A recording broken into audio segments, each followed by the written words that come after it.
Sports. We are Blackmore. We are Arizona.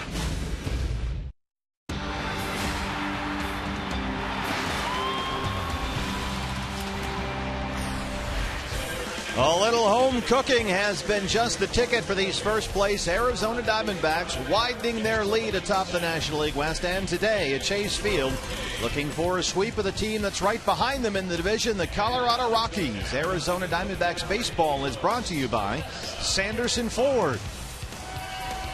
Patrick Corbin, one of the Diamondbacks All-Stars, set to take the mound, and lately the starting pitcher has been the answer. The rotation over the last 4 outings has been outstanding, and now it's up to Patrick Corbin, their All-Star pitcher, to continue that trend. Good afternoon from Chase Field, and welcome to the broadcast. Steve Bertheu and Bob Brunley along the way. Bob, boy, it's amazing how starting pitching can cure all ills, both in terms of the win column and in the bullpen. The bullpen has had a couple of nights off lately, and over the last 4 games, in fact, if you go back to the 2 final games at Citi Field, the starting pitching has been terrific. Yeah, Randall Delgado was outstanding matching up against Matt Harvey at Citi Field. Ian Kennedy in that long extra inning ball game was very good in his stint. And then Tyler Skaggs and Wade Miley, the 2 lefties, have been outstanding the first 2 games of this homestand. It's kind of funny because Patrick Corbin has kind of been setting the bar for the rest of the rotation. For the first time this year, he's got to reach the level that the starters in front of him have accomplished. Yeah, that's right. Patrick coming off his first loss of the season, and the Diamondbacks will turn to their all-star pitcher to continue what's been a very impressive trend in terms of the rotation. When we come back, the offense, you know what? That hasn't been bad either. It's back in full swing for these first-place Diamondbacks as they go for a sweep of the Rockies before the Dodgers come in here for 3 games starting tomorrow. Arizona Diamondbacks baseball is on the air. First pitch coming up.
Arizona Diamondbacks baseball is presented by Sanderson Ford, and the Diamondbacks here today looking for a sweep of the Rockies, riding a 4-game winning streak, and finally back home at Chase Field. D-backs so far 2-0 on a stretch during which they'll play 17 of 22 at home after being gone for so long over the previous portions of the season. Looking for their first 3-game sweep of the Rockies since August of 2011 here at Chase Field, and they had their all-star pitcher on the mound in Patrick Corbin. Right now, let's go to the voice of Chase Field. Here's Chuck Drago.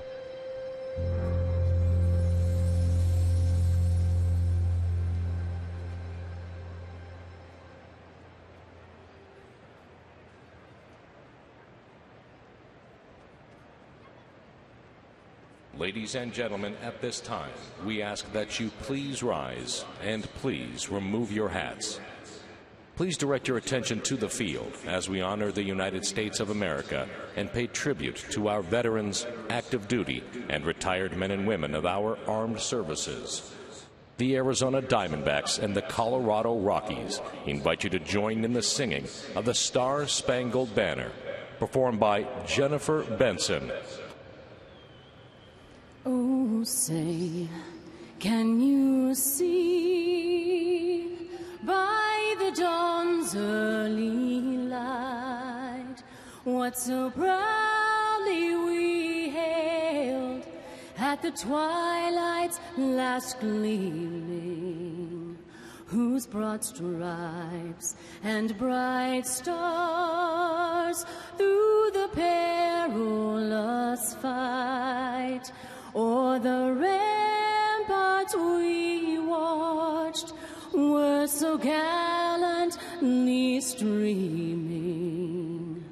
and the rocket's red glare, the bombs bursting in air, gave proof through the night that our flag was still there. Oh, say, does that star-spangled banner yet wave o'er the land of the free and the home of the brave?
Goes to San Diego for 3 games, and then Walt Weiss's club is at Dodger Stadium for 4 going into the All-Star break. So this could be a make-or-break stretch for Colorado as far as determining where the Rockies fit in during the second half stretch. This is Colorado's lineup. DJ LeMahieu leads it off. LeMahieu at the top. Pacheco playing first base for Todd Helton today. Carlos Gonzalez with a big night last night. Fort Knox, Michael Kadire in the 4-hole. Willeen Rosario, Nolan Arenado, Tyler Colvin, Jonathan Herrera, and Roy Oswald at the bottom of the order. To face Patrick Corbin, LeMahieu gets us underway on a Sunday afternoon in downtown Phoenix. Patrick Corbin, a 2.49 ERA that puts him 6th in the National League. A whip just a tick over 1 that's good for 8th best in the league. But for the first time this season, making a start coming off a loss, beaten by the Mets last Tuesday at Citi Field, where he'll be going back next week to pitch in the All-Star game. Yeah, really an odd start for Patrick last time out against the Mets. Gave up 1 run through 6 innings and couldn't get out of the 7th. Gave up a single, a double, a walk to man, and then came out of the game. Just unusual to see Patrick have that kind of an inning where everything just disappeared quickly. Oh, this is Patrick's 7th attempt at that elusive 10th win. He got his 9th victory of the year. Way back on June 2nd, that was against the Cubs at Wrigley Field. Since then, 5 no decisions and a loss. So his record should be much better than 9-1. 2-2.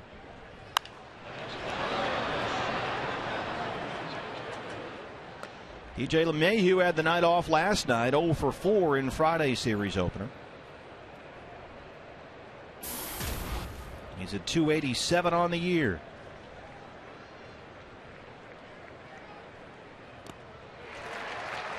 And he strikes out to start the ball game, 1 away.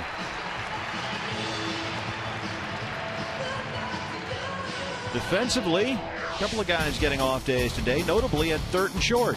Yeah, Eric Chavez getting the nod at third base today. Cliff Pennington at shortstop. Aaron Hill, Paul Goldschmidt on the right side of the infield with Montero behind the plate. It'll be Kubel in left, Parra in center. Cody Ross with a 5-hit night last night. Back in there in right field today. So Prado the day off, Didi the day off at third and short.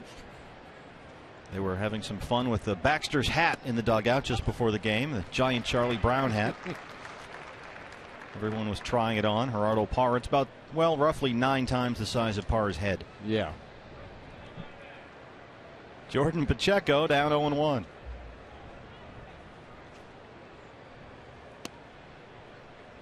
This was the well, the dugout hijinks. They got it on backwards. Just a little bit too big. It's a loose bunch. You like to see that. Is that a good sign, BB, guys? I mean, you know, you're 3 minutes away from a ball game, and guys are joking around with the mascot's hat. Yeah, I mean, you don't mind guys having a little bit of fun between innings, before and after the ball games, but we've seen a attention to detail once that ball is put into play. Yeah. 2-1 now to Jordan Pacheco. The third start of the year for Patrick Corbin against the Rockies. The first time he hasn't hooked up against John Garland. Both of his first 2 starts were against John Garland. He won the game here against the Rockies back at the end of April, and then in Colorado middle of May. And once again up against a veteran pitcher trying to extend his career, this time Roy Oswalt. 2 up, 2 strikeouts for Corbin to start the ball game. Good start to the day for Patrick Corbin. A couple of punch outs. Guy's pitching like an all-star. And his family's coming out to visit him this week, and then they all fly back to New York for the All-Star game next week. Speaking of All-Stars, here's Cargo. And he had an All-Star night last night, 4 for 4 after sitting out the series opener. 2 singles, a double, and a home run. The home run is 24th. That leads the National League. This was Carlos Gonzalez last night in the 7th. And led off the inning against Wade Miley. And really the only bad pitch Miley made all night. He was tremendous. Out in front of an off-speed pitch. 1-1. It's an interesting matchup here. As you mentioned, a couple of all-stars. You get a look at Wade Miley enjoying an afternoon here after pitching a gem last night. Against Patrick Corbin, Cargo so far this year is 1 for 7 with 5 punch outs. Base hit. 5 hits in his last 5 at-bats in this series. Cargo aboard with a 2-out single. Right fielder, number 3, Michael Kadire. And now Patrick Corbin will have to work to Michael Kadire.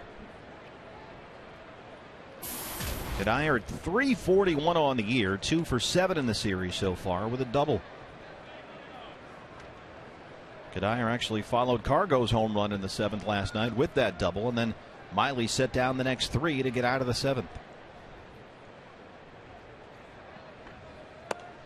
That was a great sign. We had talked about it during the telecast last night. Wade Miley has had issues with the big inning this year. When it starts to go, it just continues to roll downhill. But last night he was able to get his feet back under him out there on the mound and avoid further damage. And campaigning to finish out the game. He wanted the complete game, but Kirk Gibson wanted to get Charles Brewer 1 inning, so we saw Charles in the 9th. Got to keep your eye on Cargo over there at first. He's got 15 stolen bases this year. He's been caught only once. You wouldn't expect him to try to steal until Kadire possibly gets to a 2-strike count. As good as Cargo has been, Michael Kadire, the guy hitting behind him, has been equally as good this year. Especially with the count in his favor, you want to give him an opportunity to pick a pitch. Yeah, he is 2nd in the National League in hitting at 341, just behind the Cardinals' Yadier Molina. Kadire 2nd in slugging, 3rd in on-base percentage.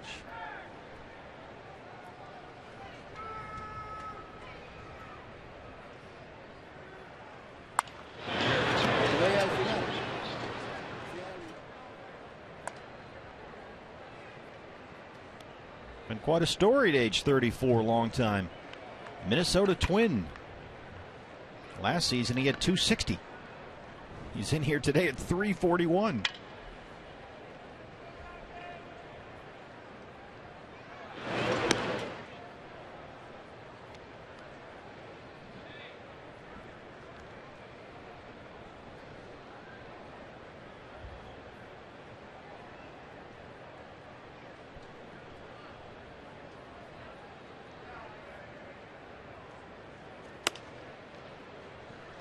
This is way outside there. It's 3-1. Kadire has hit in 37 of his last 39 games. During that stretch, he's hit 364. 9 homers and 30 RBIs. Cargo, Kadire, Tulo, all stars for the Colorado Rockies. Troy Tulowitzki hopes to come off the DL this week. He's been out with a rib injury. So 2 strikeouts to start the game, and then a 2-out single to Cargo, a 2-out walk to Kadire. And here comes Willeen Rosario. Catcher number 20, Willeen Rosario.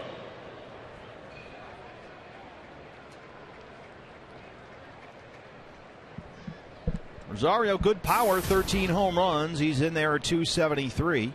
Back after a day off yesterday. He was 0 for 3 Friday night. That snapped a 9-game hit streak. And you got to be careful here. This is a guy who has swung a very good bat lately. Right to Chavez at 3rd, and Corbin is off the hook. Rocky Strand 2, bottom 1 coming up from Chase Field.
Oswalt, he's made 3 starts for the Colorado Rockies and lost all of them. His ERA has climbed up after every start, now almost 8, but he says he's pitched pretty well. The numbers might say otherwise. I mean, he hasn't walked a lot of guys. That's one thing he has working in his favor, but he hasn't missed many bats. 5 innings against the Nationals, gave up 9 hits. 6 innings against the Red Sox, gave up 9 hits. 5 innings against the Dodgers, gave up 9 hits. Parra, Hill, Goldschmidt at the top for the Diamondbacks today. Chavez, Ross, Montero in the middle. Kubel, Pennington, and Corbin make up the bottom of the batting order. Gerardo Parra in the leadoff spot, playing center field. He will face the veteran Roy Oswalt. Parra 297, 7 home runs and 27 RBIs. He was on base twice last night with a walk and an RBI double. Also scored a run. And Roy Oswalt hasn't changed much over the years. Still has a 4-pitch mix: fastball, changeup, curveball, slider, in that order of frequency. Base hit. Parra's aboard to lead it off.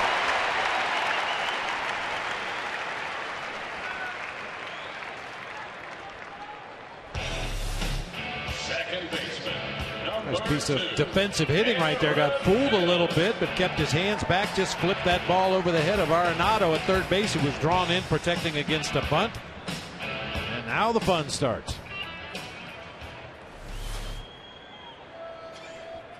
Parra the leadoff single. Here's Aaron Hill. 308 on the year.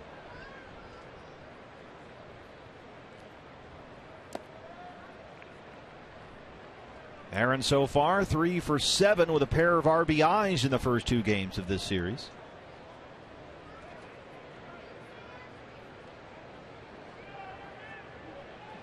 And always a key to this offensive lineup. In his 12 games back from the hand injury, he's got 5 RBIs and he's scored 8 times. Every time a Diamondbacks player hits a home run this season, Fulton Homes will donate $150 to the Central Arizona Mountain Rescue Association.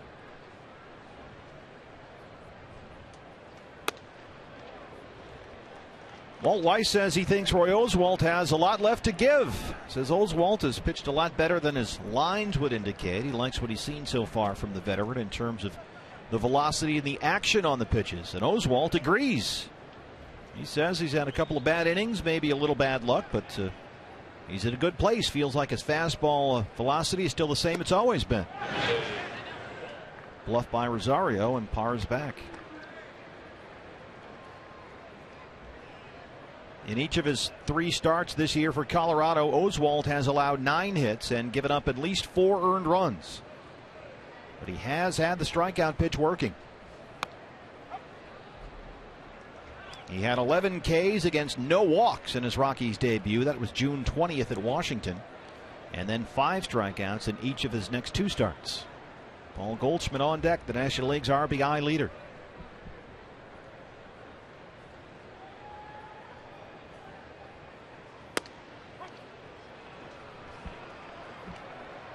Dale Scott says, hold on, Aaron, that was strike 2.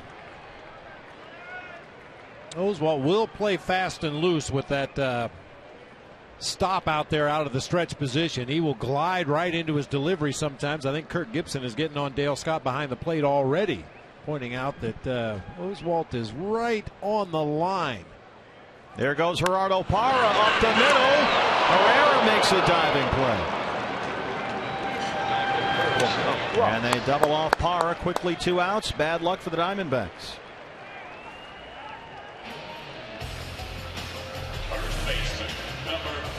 Well, it just crossed up the coverage that time. You could see the second baseman, DJ LeMahieu, breaking to cover the bag at second. Well, normally a right-handed hitter will try to shoot that ball through the hole on the right side, but Aaron Hill hit it hard, unfortunately, right at Herrera for an easy double play. Paul Goldschmidt.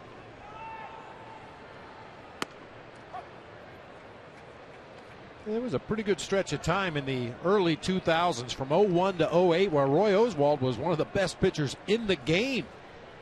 3 All-Star games, 6 top 6 finishes in the Cy Young voting, and a playoff pitcher in both Houston and Philadelphia.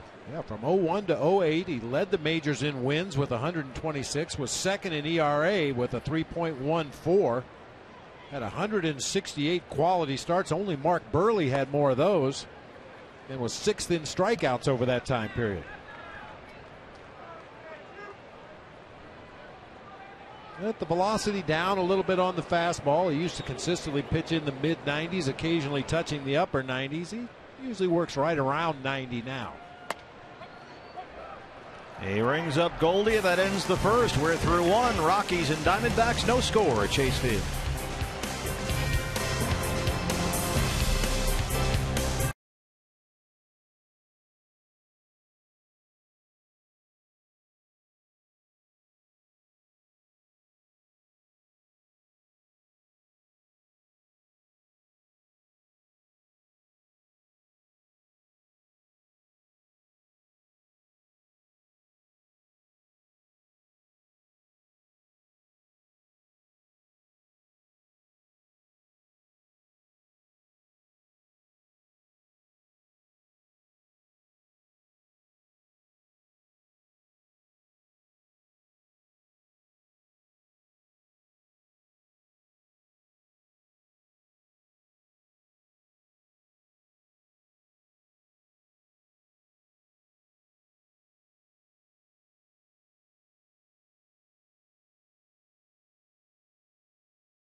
Brought to you in part by Ram Trucks, proud partner of the Arizona Diamondbacks. And by Gila River, another proud partner of the Arizona Diamondbacks.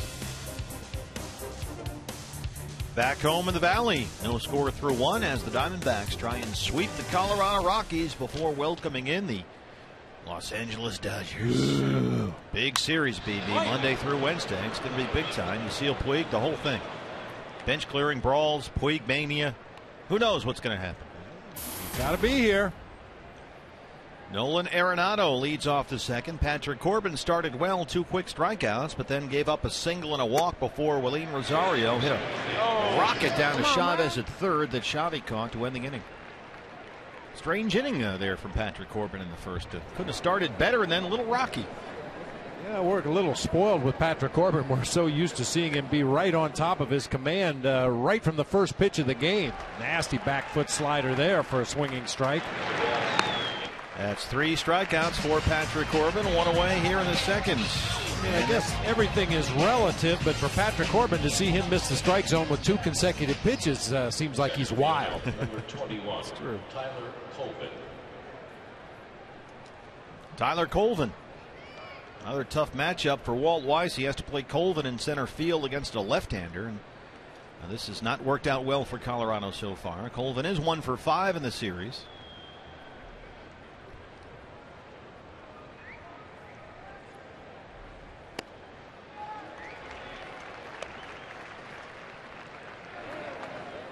D-back Nation, got to start him young. Looks like he's about ready for a nap.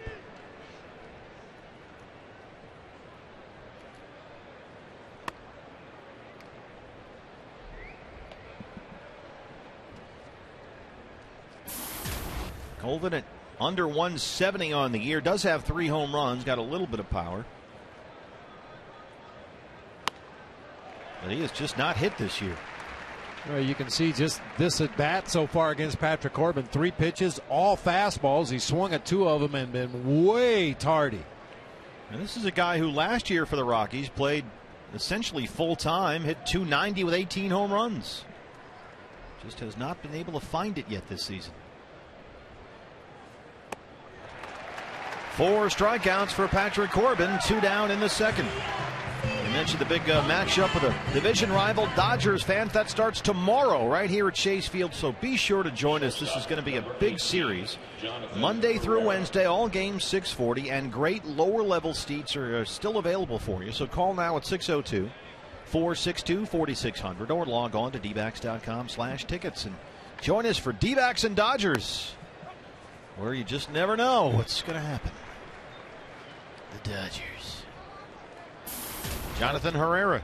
Patrick Corbin already has recorded as many strikeouts in an inning and 2/3 today as he did in 6 innings against the Mets last time out.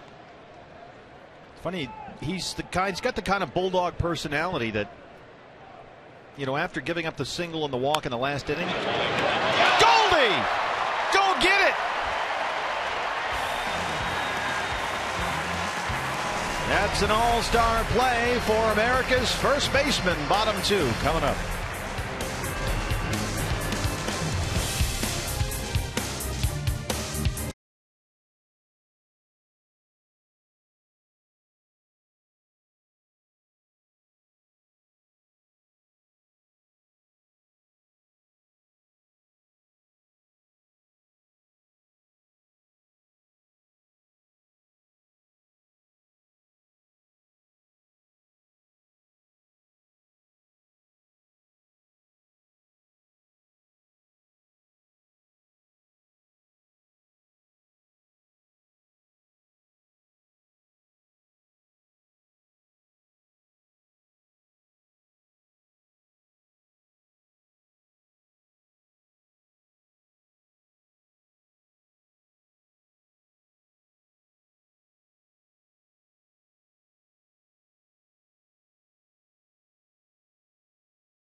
Patrick Corbin, 4 strikeouts through 2 so far. Diamondbacks hitting against Roy Oswalt in the second. It's Eric Chavez, Cody Ross, and Miguel Montero as the D-backs go for the 3-game sweep of the Rockies. There's a strike, 0-1. Chavez at .299, 7 homers and 26 RBI. Still trying to get back in the swing of things after his return from the oblique injury. He's been kind of in and out of the lineup last week or so. I think we'll continue to see that leading up to the All-Star break, just kind of ease him back into the action. And plus, the D-backs have seen a lot of left-handed starters lately. Well, the Rockies certainly have, as Chavez doesn't quite agree with Dale Scott. Getting a look at Skaggs, Miley, and now Corbin. 3 games, 3 lefties.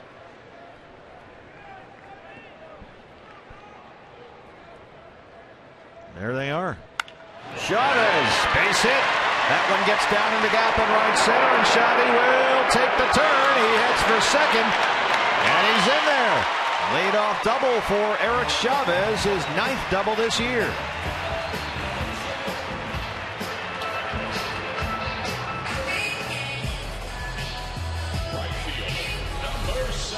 Real nice piece of hitting by Chavez that time. Waits back. You can see that front foot come down. Everything stopped. Almost like hitting a pause button just for the briefest of periods of time. And then fires those hands through the hitting zone. Line drive into the gap in right center. Nice leadoff double. Here's Cody. And he had himself a day yesterday. Career high 5 for 5. Is that hard to do? Sort of put your front foot down and then kind of wait a half a beat? Well, the natural instinct is when that front foot comes down and you see an off-speed pitch, everything glides forward. Your weight goes out onto your front foot, your hands move forward. Cody Ross advances the runner, one away.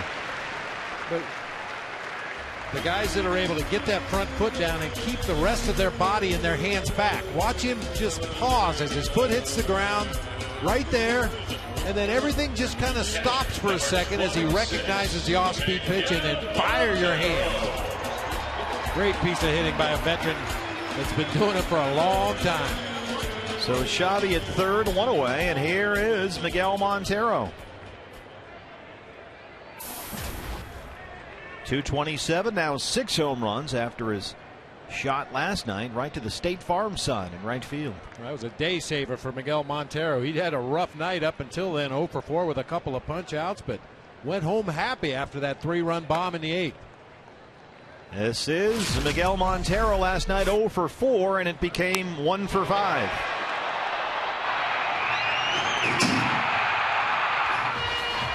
Kind of pinballed in there among those seats. He's ahead 1-0.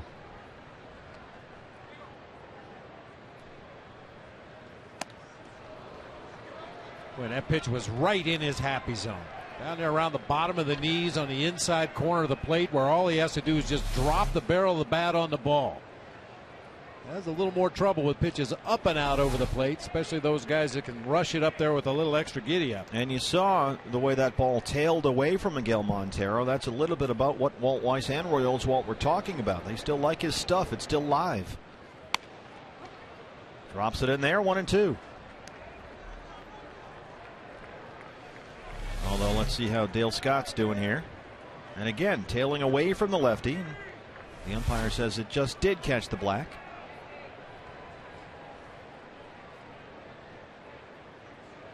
He's still got some zip to his stuff.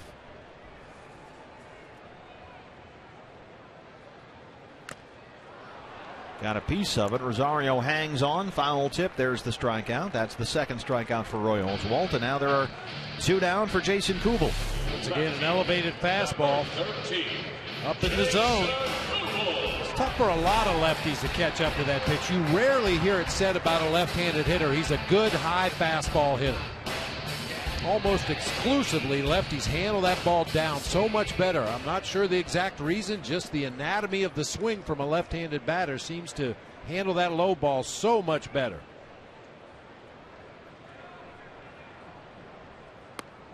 And when you think of guys just smashing those fastballs that are up, you think of the Dave Kingmans and the Rob Deers of the world, and big right-hand guys like that. Thinking about the Rockies past, Vinny Castilla, one of the best high fastball hitters to ever put on a uniform. Well, Oswalt's looking pretty good here. He's ahead 0-2. This stuff is jumping.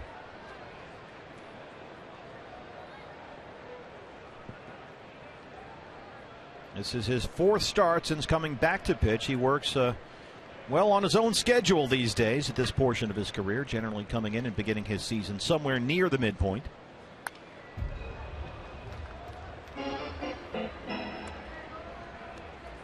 And Jim Wright is the Rockies pitching coach. He said that Oswalt still has a really live arm, although Jason Kubel has good numbers in this matchup. And they like what Oswalt has done in terms of just being around. It's a big help to the young pitching staff here. Guys like Chacin and Nicasio and Chatwood. Just the chance to observe the way Roy Oswalt goes about his business. Missed with a breaking ball there, 1-2. Just tried to drop that one in there on him and end the inning.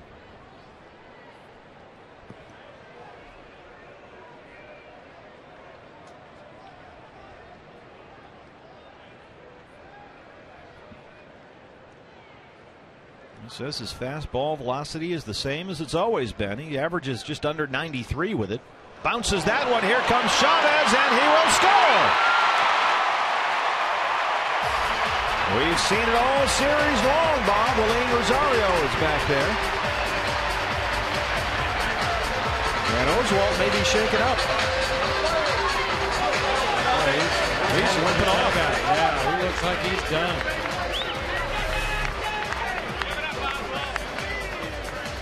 One hopped off the chest protector, and let's see how Oswalt may have injured himself here trying to cover the plate. Oh, he did that before he even got there. He pulled something. Yeah, he didn't appear to make contact with Eric Chavez. Right about there. Yeah, he's done. He's walking off very gingerly here.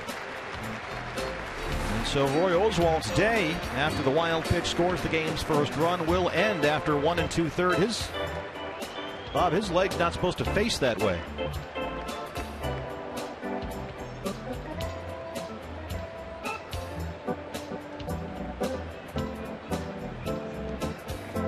Oswalt has had a number of issues with his lower back throughout the latter stages of his career. One time down at the ballpark in Houston when we were walking out after a game, I happened to be walking behind Roy Oswalt, and it looked like a car that was out of line. His lower body was going straight ahead, but his upper body was turned to the left. He's pitched and played through a lot of injuries over the course of his career. It looked like right there when that left foot kind of came down in the soft dirt in front of home plate, that's when he really pulled up and limped into the area behind home plate and has headed on up into the training room. That little stutter step right there. Just slid along the dirt in front of home plate.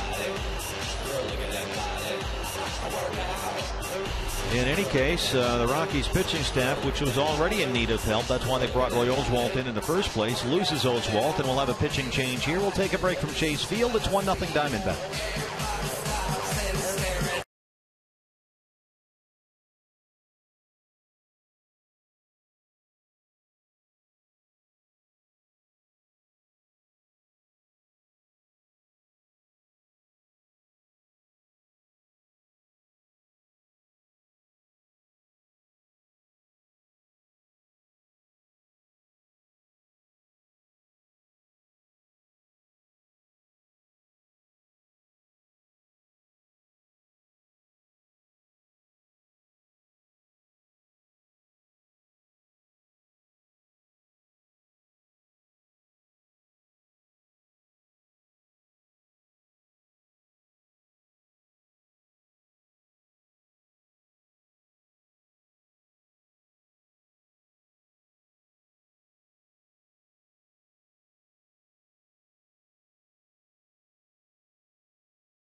On, and he's just starting his warm-up process because he's replacing an injured pitcher. He'll get as much time as he needs. Let's take a few more looks now at what may have happened to Roy Oswalt. Yeah, right there when the left foot came down, he just reacted funnily after that, limping off. Didn't want to put any weight whatsoever on that left leg. Today, Eric Chavez came home safe. And he walked off very gingerly. It did not look good at all. Remind you to bring him home safe. Make sure your child's car seat is both functional and well, obviously an injury replacement. Escalona will get as many pitches as necessary before we resume play here. Boy, a good move by Eric Chavez to get his hand on and off the plate there. He knew that Oswalt was coming in there to cover the dish and got his hand on the plate and then out of the way so he didn't get stepped on. Well, Edgemar Escalona, the big right-hander, comes on, and he has just returned actually from the DL. He was on there with some right elbow inflammation back on July the 2nd. He's got a 1-2 record this year. This is his 24th appearance. He is their long man back there. He threw a season-high 3 innings at St. Louis earlier this year, gave up no runs in that appearance. He's made 5 career appearances of at least 3 innings, so he could we know at this point give them at least 3, and then we'll see how much more beyond that. And a little different approach offensively against the right-hander Escalona. We mentioned Roy Oswalt with a full complement, 4 pitches, and adds and subtracts on all of them. Escalona basically just a fastball slider guy. He has a changeup that he rarely uses. So he inherits a 2-2 count on Jason Kubel. The run is in from third on the wild pitch. And the Diamondbacks will continue this inning, leading 1-0. And with that wild pitch, the Rockies take over the lead in wild pitches in the National League. A lot of that has to do with the guy behind the dish who also has 8 pass balls. Jason Kubel's aboard. Third Diamondbacks hit.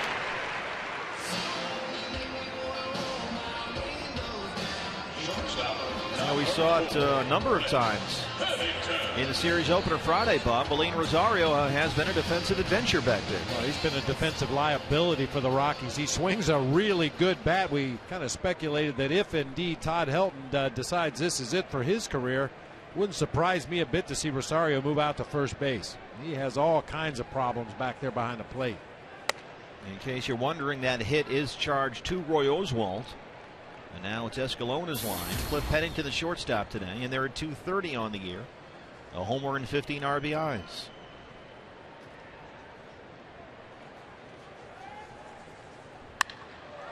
Driven to center field, right at Tyler Colvin.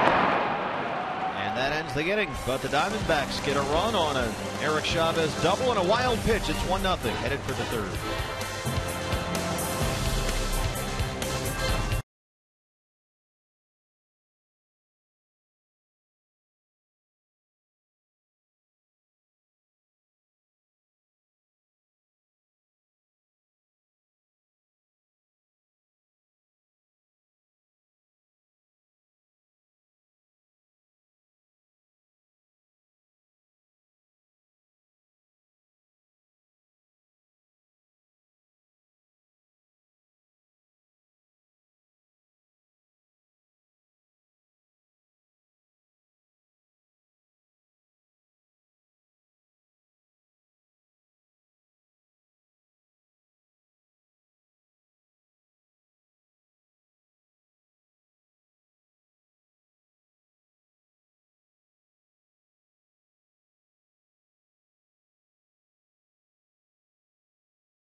And better every time he goes out there, he gets better and better, and he's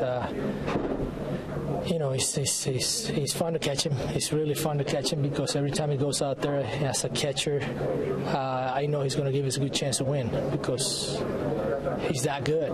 From a guy that I've been friends with for a long time, we got traded together and played together forever, so it's very, very great, and he's very deserving of the All-Star. Perspective from his teammates, the Geico quote of the game on Patrick Corbin, who is headed to his first All-Star game. And guys, I'm reminded of the trade that went down July 25th, 2010. Patrick Corbin, a reliever named Rafael Rodriguez, Joe Saunders, and a player to be named later who was Tyler Skaggs. And at the time, Skaggs considered maybe the most coveted player in that trade. But look at how it has turned out for the Diamondbacks. Patrick Corbin, an All-Star, and maybe even Tyler Skaggs in the future, guys. And not a bad haul for Dan Herron, a pitcher who's had his injury issues this year in Washington, D.C. And we will probably see some similar trades as we approach the deadline for those teams that feel they're in playoff contention, overpay for a veteran guy. Well, welcome to the game. Edgemar Escalona has to lead off the third here against Patrick Corbin, who's already got 4 strikeouts. He's still looking for his first big league hit, and it ain't going to come here. That's 5 Ks for Edgemar Escalona, 1 down in the third. And oh, boy, with that hack, you may never have to change that graphic. 0 for whatever. Not looking too hitterish. No, not at all. You would have to hit his bat. Just missed it.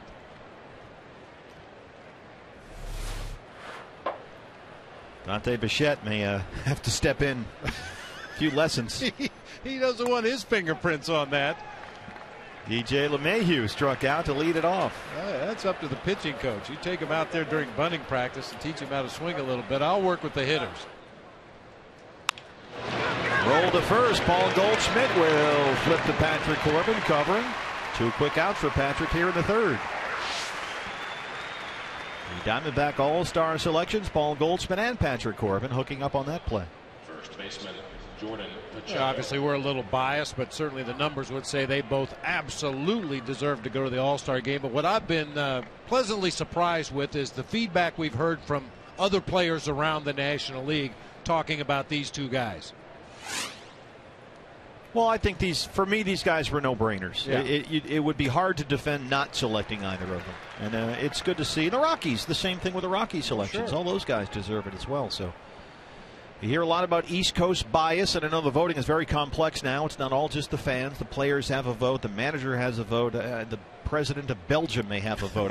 You don't know how it works anymore, but it seemed to have worked out fairly well. And there's always going to be players that are omitted that should be there. Grant Balfour jumps to mind immediately. Perfect 22 for 22 in saves for the Oakland A's, and they'll be watching from home unless he's picked as an injury replacement. Well, there's another school of thought talking about the All-Star game and how the game should be played. Some people say have 50 guys. I mean, that could get out of hand. Why limit it? Just if you deserve it, you're there. Everybody gets in, whatever. You got to draw the line somewhere. There's always going to be an edge, and someone's always going to be on the wrong side of it. Cliff Pennington at short, and a nice easy 1-2-3 third for Patrick Corbin, who leads it 1-0 here at Chase.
The week here, who will win the NL final vote? So we'll conduct sort of our own vote for that final All-Star spot. Ian Desmond, Freddie Freeman, Adrian Gonzalez, Hunter Pence, or Yasiel Puig. We'll see the Dodgers here tomorrow for 3.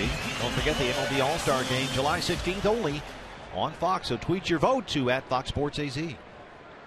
Patrick Corbin leads off the third. He's rolling along here. He's retired 7 straight Rockies. Edgeber Escalona after taking over for the injured Roy Oswalt. When we get some word on what happened to Roy Oswalt, we'll pass it along to you. We do have a scoring change in the meantime. The single by Kubel after Escalona came in is charged to Escalona because the count was 2-2. So if you have that in your scorebook, change that hit. Our apologies from Oswalt to Escalona. Patrick 5 for 39 on the year. Does have a couple of doubles. And he's at, we joked about Escalona, Bob, with that hideous swing he had. Sorry. Patrick has looked hitterish at times this year. He can swing a bat a little bit. He's got a nice swing. Occasionally gets a little long, which is not uncommon for a pitcher, but down and through the ball. We've seen him get some carry on some line drives he's hit this year. He's helped himself with the bat.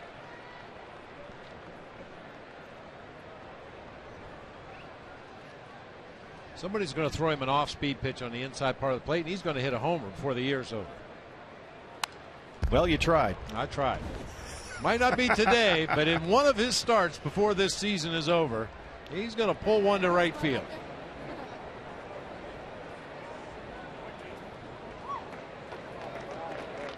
So nice to be home at Chase Field. It's been a great weekend so far. Diamondbacks in position to sweep the Rockies, and Patrick has worked it full now, 3-2. Come join us here at Chase. Big homestand leading right into the All-Star break. 3 against the Dodgers and then 4 against the Milwaukee Brewers. Going for the sweep. That's out of play. Hey fans, anytime the D-backs score 6 runs or more, Taco Bell is giving away 3 free tacos with the purchase of a large drink between 4 and 6 the following day at participating locations. Hopefully you've already been to Taco Bell to collect on last night. 4 to 6. I'll see you there later today. Good AB. Patrick Corbin leads it off with a walk. So you hit Taco Bell on the way home. Yeah, why not? That works. And I have no problem eating tacos for days at a time. So another 6 spot wouldn't hurt anything. You live largely, I've noticed, on a taco pizza diet. I don't know how you keep that girlish figure. Yeah, well. Gerardo Parra. It's the intense workouts that I go through every day. Grueling program. It's almost 10 feet from the Barca Lounger to the kitchen. It is. So Parra single his first time up. Lines that one down the right field line. Foul. Gerardo Parra came into today tied with Carlos Gonzalez for 6th in the National League in hits. They were both just 2 ahead of Paul Goldschmidt. Cargo's matching him. He singled his first time up tonight. Parra top 20 in the league in both batting average and runs scored.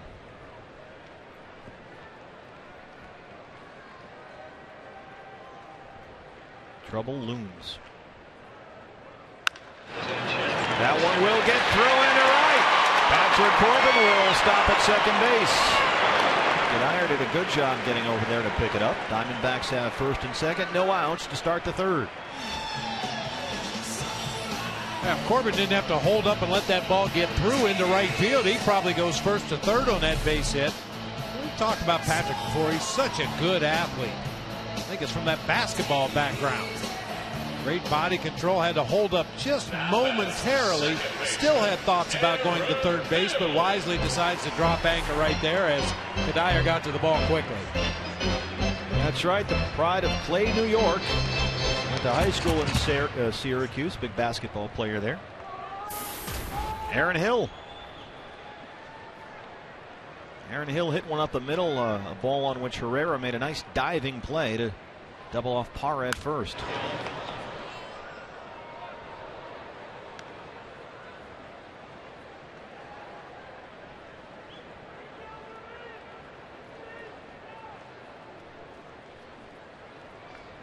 Number 1. Oh, he's got it signed. Look at that. Nice very work. nice.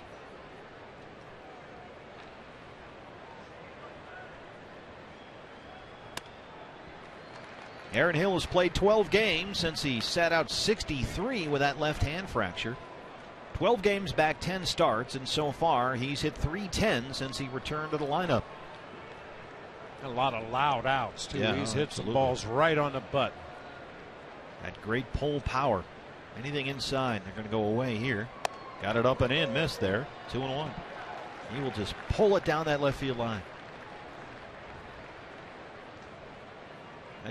I look at the numbers and I think it just shows you how incredible it was the Diamondbacks were able to maintain their division lead without this guy. He's been back 12 games, 5 RBIs, he's scored 8 runs.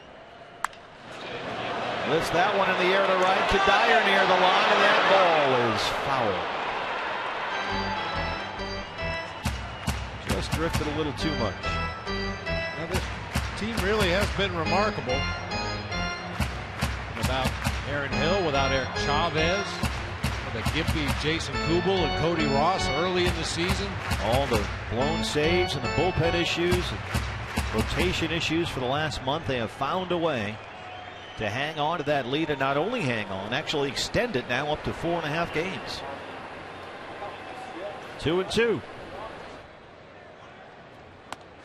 Oof. A little quickness there by Rosario just to get a glove on that one.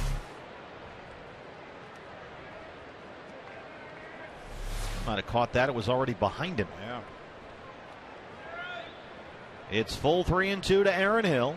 Patrick Corbin in second. Gerardo Parra at first. A walk and a single to open the third. There it is, right down the line. That's a fair ball. Patrick Corbin will score, and here comes Gerardo Parra. They will wave him in. He will score easily, and it's a 2-run double for Aaron Hill. His 8th double this year, and the Diamondbacks take a 3-0 lead.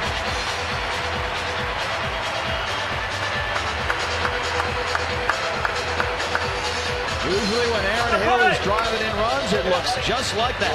Yeah, that lightning quick swing we were talking about on a pitch up and in. Just tomahawks it down that left field line.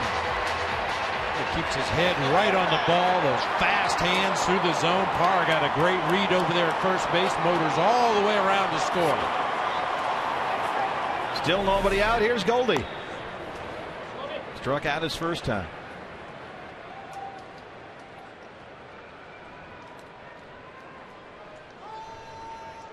Cargo had trouble getting a handle on that one as it bounced off the bullpen fence, and there goes Aaron Hill for third. Rosario won't even bother looking over to third, let alone throw. He didn't move a muscle.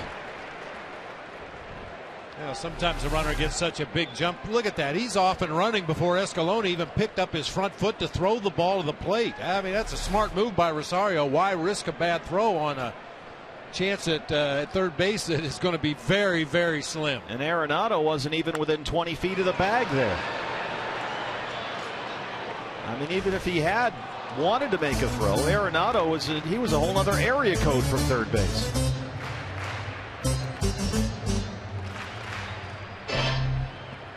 Diamondbacks been cashing him in this series against the Rockies. 8 for 27 now with runners in scoring position, including 6 extra base hits. 1-2.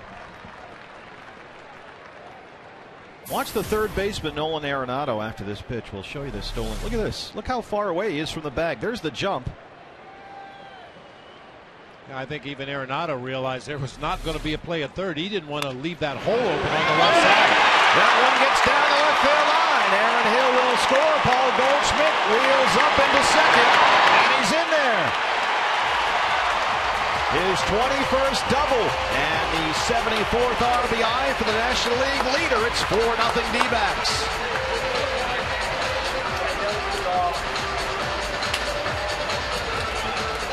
Walk, single, double to open the third. Paul Goldschmidt does something every day to show you his baseball acumen. This ground ball right past Arenado down into the left field corner. Pretty sure Goldie's going to attempt to go too, just because that's the kind of guy he is. You see Arenado very upset with himself. Eric Chavez doubled and scored his first time up. Popped up high in the air, just under the roof. Third base side, Cargo. That's the first out of the third. The acumen I'm talking about for Paul Goldschmidt. Watch his slide into second base. So many guys nowadays end up on the wrong side of the bag. Bang! That left foot hits the base. That stops his momentum right there. That's the quickest way to get to the bag. So many guys slide over the base, or they hit the base with one leg, or they have their front leg up in the air and hit the base with their back leg. That's the fastest way to get to the base right there and stop right on the bag. Do you worry about jamming an ankle at all, though? No, I mean, if you do it right, well, just like Goldie did, extend that front foot out there and use the base to stop yourself. Cody Ross grounded to short his first time up after the 5 for 5 last night.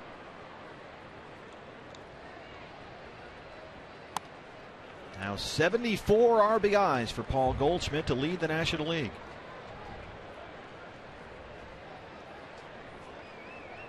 And the Goldie bobblehead day is coming up in August.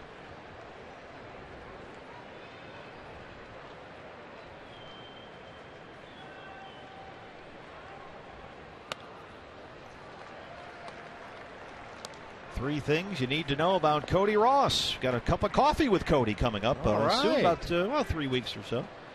Nicknamed the Toy Cannon by bench coach Gary Tuck. I wanted to be a rodeo clown as a child. The Toy Cannon was, of course, Jimmy Wynn. Boy, that entire postseason in 2010, he was locked in at the plate. His timing was so perfect throughout that postseason. NLCS Most Valuable Player. He hit .350, 3 doubles, 3 homers against the Phillies and was named NLCS MVP. Giants went on to beat Texas in the World Series.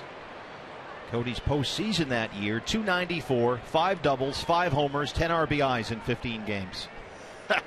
That'll win you an award or two and a ring.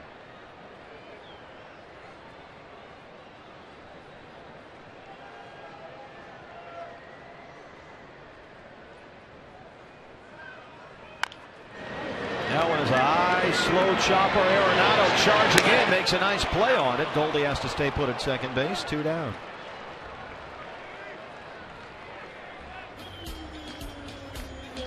That's a pretty nice play by Arenado. That ball stayed down. The last bounce didn't come up. Really forced him to reach over, field that ball. Had a little trouble finding a grip, but strong throwing arm. Yeah, right there, you want that last bounce to stay down if at all possible. Make him bend over as far as he can to get to that ball, but Arenado stays with it. Yeah, right there, had a chance to re-grip and then fires a rocket across to Pacheco for the out. Yeah, it just did get Cody by half a step. Nice play. Here's Miguel Montero, struck out his first time.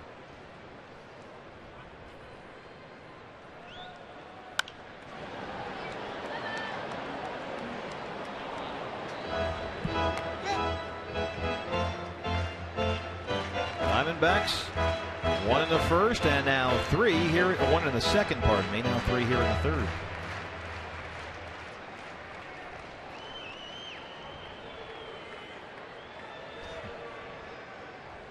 Need some napkins.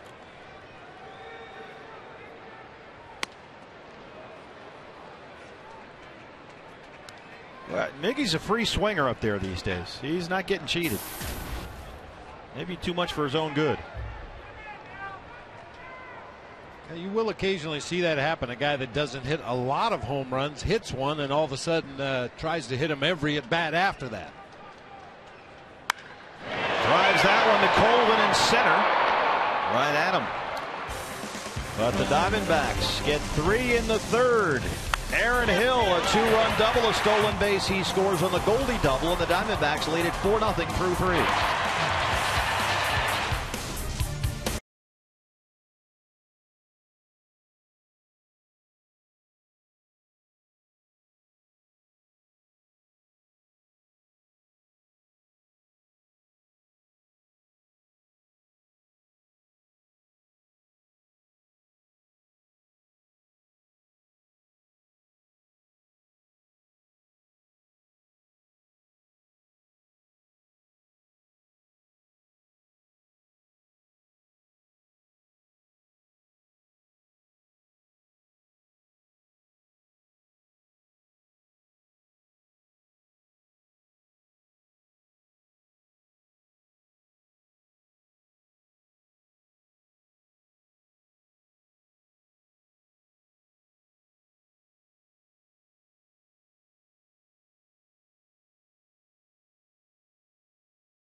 The 19 fallen from the Granite Mountain Hotshots and the Prescott Fire Department. Fans, we want to invite you and remind you to log on to dbacks.com/19 and support the Diamondbacks efforts as we honor our fallen firefighters and support their families. The money goes to the 100 Club of Arizona and the American Red Cross. Immediate financial assistance for the families. And the Diamondbacks Foundation is matching all donations up to $200,000. And the Diamondbacks last week doubled their commitment. Everyone donating $19 or more can win a home white D-backs jersey signed by the entire team. This weekend's 50-50 raffle, we have set records on the 50-50. It's been a great job by everyone here at the ballpark all weekend long. Proceeds from that, as well as an online auction at dbacks.com, go to benefit the families of the firefighters.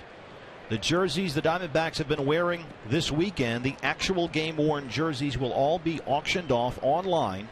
All the proceeds from that goes to benefit the families of the firefighters. Patrick Corbin retires Carlos Gonzalez to lead off the fourth. So fans, please help us and support the families of the firefighters, 100 Club of Arizona and the American Red Cross. dbacks.com/19. Still a lot of work left to do, but a huge tip of the cap to Diamondbacks fans everywhere and the Arizona Diamondbacks Foundation. They've combined to raise over $500,000 and counting. Tremendous job, fans. Michael Kadire. And Bob, it was a special night Friday night when that 50-50 got over $100,000. It was really something to see an entire ballpark, more than 45,000 people, come together as a community and support this entire effort. It was a special night for sure.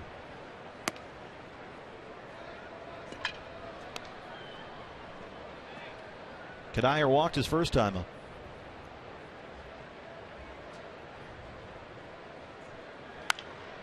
It was pointed out also the attendance Friday, 45,505. If you add up those numerals, you get 19.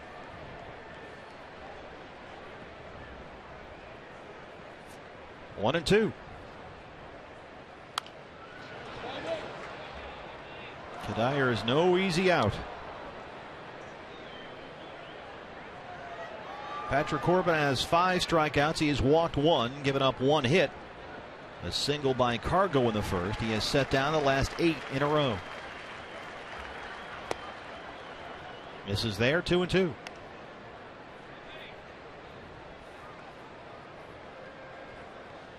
See Patrick putting that mouthpiece in and out between pitches. A number of Diamondbacks have gone to using that mouthpiece supposedly to ease some stress and tension in your neck, allow you to relax and focus a little bit better.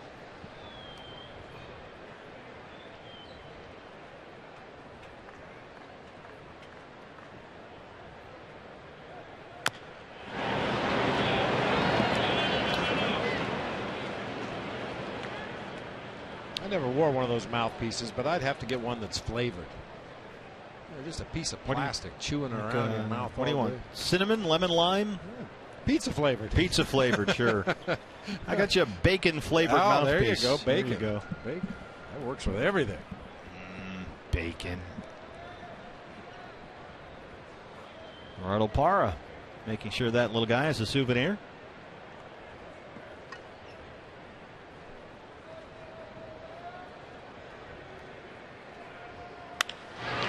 Center field, Gerardo Parra backing up near the pool. He's got it 2 down, 9 straight, set down by Patrick Corbin. Well, we've talked a lot this season how everything fits together. Starting pitching was struggling for a long stretch of the season here recently, and if you think about it, the offense wasn't scoring very many runs early in the ball game, but lately the team has scored early, and it just seems like it allows those starters to go out there and relax and just concentrate on making their pitches, knowing they've got a little bit of a lead in the ball game. It all works together. And it's been the entire lineup, Bob. That for me has been the great thing about it. It really has been 1 through 9, not a guy here, a guy there like we've seen over various portions of the season earlier this year. Willeen Rosario hit a rocket down to Eric Chavez to end the first. That with 2 on. And help Patrick Corbin strand those 2 runners. The only 2 who've reached base so far against him. Gonzalez singled. Kadire walked in the first. Rosario lined out to end it. And that was the first of 9 straight set down by Corbin.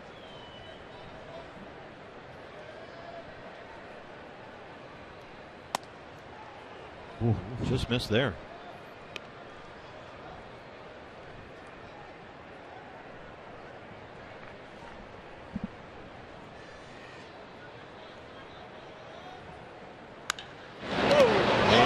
To Eric Chavez again. This time it's on the ground. That's 10 in a row. Retired by Patrick Corbin as we go to the home half of the 4th. CenturyLink, your link to what's next. Jason Kubel likes hitting against these Colorado Rockies. You'll see Kubel lead it off when we come back.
Offering a chance to catch a game from the RamTrucks.com pool. Just look for specially marked packages of Pepsi 12-ounce cans for a chance to find the limited edition D-backs can. Pepsi, live for now and live out by the pool with us here at Chase Field. Jason Kubel leads off the 4th. He singled his first time up, 1 for 1. Edgemar Escalona back out there after coming in the 2nd inning for the injured Roy Oswalt. Still no word yet on what happened to Oswalt. But limped off after covering a wild pitch at the plate. It did not look good. Not at all. Boy, and given his age and his injury history, you have to wonder if maybe that's the last time we'll see Roy Oswalt on a field. It's something you have to consider, certainly, judging by the way he walked off.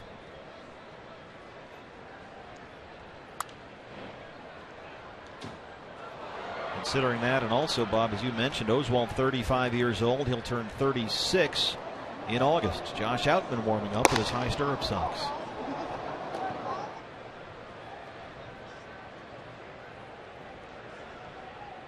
Bob, the wife is here working pre and post game, and she's watching the game. This one coming right at her. Look out.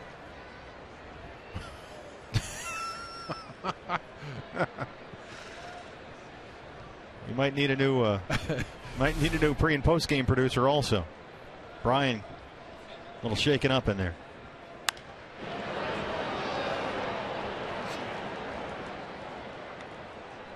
He's behind a protective glass. Yeah, how about that? She does not like to have the window shut. She likes to, air it out, enjoy the atmosphere of the ballpark. So she's opened up just her side.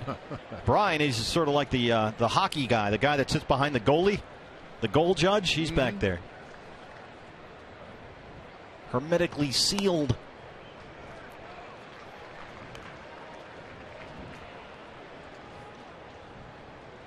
Well, what a breakout series for the Diamondbacks offense. 20 runs scored already, 28 hits, half of which have gone for extra bases. How's your slugging percentage, please? 10 doubles, a triple, and 3 home runs so far. What do you attribute that to? Cycles of the game. A lot of it has to do with a undermanned Rockies pitching staff at this point in the season, but I think it just runs in cycles. You get a couple guys at the top of the order going a little bit. Everybody feeds off of it. Kubel will be out at first base. Pacheco takes that one on his own. Just like when the entire team seems to go into a slump at the same time. It's not like they forgot how to hit. It's not like they changed their mechanics. Occasionally you run into good opposing pitching, and we've seen that at times this year. But I think it's just the cycles of the game. The good teams tend to be on the upside of the cycle a little more often than the downside. I think that's a whole segment we might throw together. Cycles of the game. Brought to you by Bob Brindley. It is an up and down 162 game journey, that's for sure. It's the best part of it.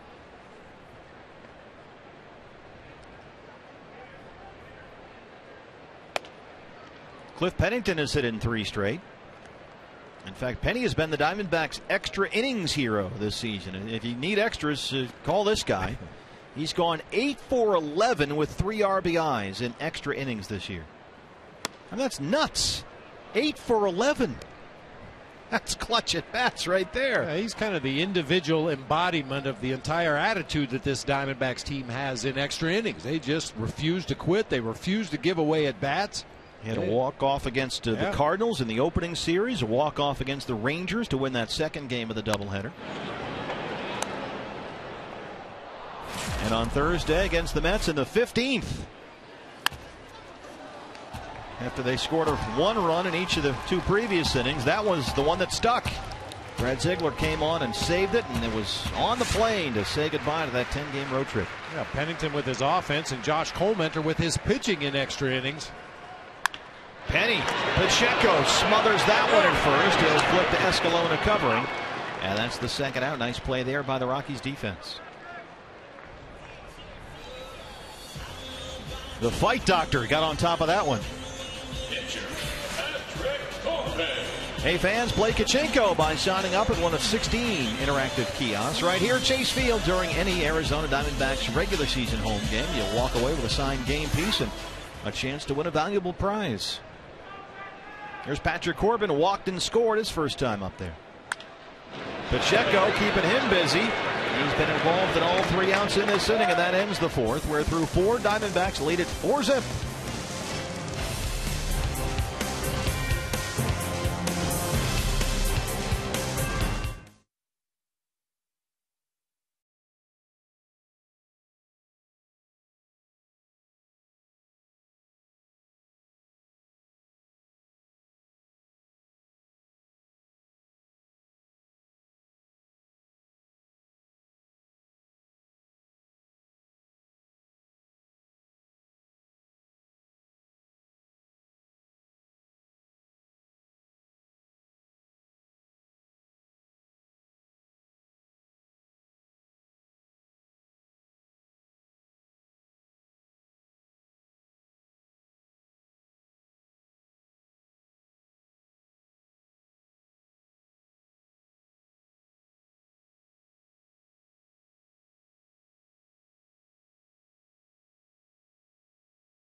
To you in part by CenturyLink, your link to what's next. And by Mazda. We believe if it's not worth driving, it's not worth building. Back home in the Valley. The home cooking has tasted just fine so far in this 3-game series. Diamondbacks looking for the sweep of the Rockies, who are right behind them in the National League West. And they lead it 4-0 here. Depends. Got your beer goggles on. I didn't know they really made beer goggles. Apparently they do. Double-fisted, as it were. How are things looking now? Patrick Corbin has retired 10 in a row. Gave up a single and a walk with 2 outs in the first. Got Rosario to line out to third to end it. And the Rockies have not had a base runner since. He'll face Nolan Arenado, Tyler Colvin, and Jonathan Herrera in the Colorado fifth.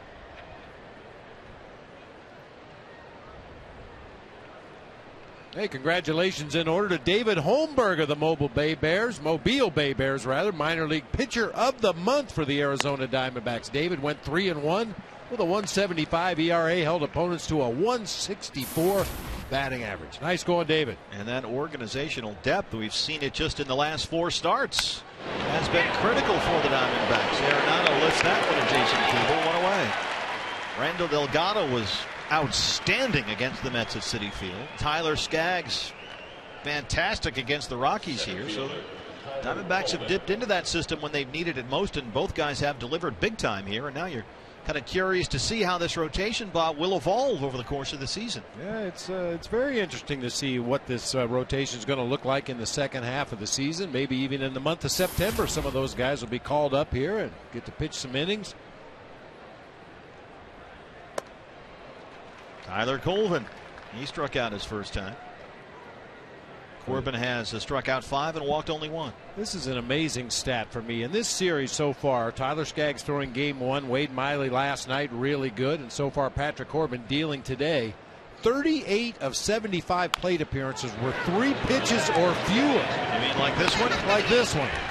12 in a row set down. Over 50% of the Rockies at bats ended in 1, 2, or 3 pitches. That's getting it done. Just a lack of patience on their part. Good pitches and a lack of patience. Combination of those two things. I mean, you think about Skaggs in game 1 and Miley last night, and so far Patrick today. Very few mistakes in the middle of the plate. Jonathan Herrera. That's what Patrick Corbin does. Gets ahead with 2-seam fastballs. It's 0-1. Herrera hitless in this series. He was 0 for 4 last night. Lined out to first his first time up. Chops that one in. Foul to Arizona. And Corbin's ahead 0-2. Herrera has generally done a pretty good job for the Rockies when he's in the starting lineup. As a starter this year, he's hitting .281. He and Josh Rutledge have been filling in at shortstop for the injured Troy Tulowitzki. Tulo does hope to be back from the rib injury this week, and he has said he won't play in the All-Star game unless he can play for the Rockies beforehand. And the bat is waiting for Herrera back at home plate. See, I would have got in trouble catching Mike Krukow if I ever did that. Why? Oh, just because you were nice to the guy? Yeah, make him bend over and pick it up. Maybe he'll sprain his back. Nice. You know, it's just customary for a catcher to pick up the bat and hand it to the batter as he comes back in the box, and I did that one time, and Krukow jumped on me back on the bench between innings. And now, how many years into your career were you? Were you a kid who? Well, I wasn't a kid when I got to the big leagues, but it was very early on in my major league development. And did that end your I still cordial treatment of the hitters? It all depended on the hitter. If it was a guy I liked, I would do what Miggy did. Just, kind of balance it in the dirt there and let him grab it when he got back to the box. If it was a guy I didn't like or somebody was hitting us well in the series, I'd make him bend over and pick it up.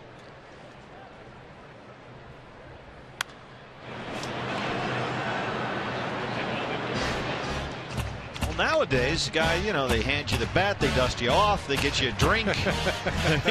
Towel you off a little bit. I shudder to think what Frank Robinson must think about that.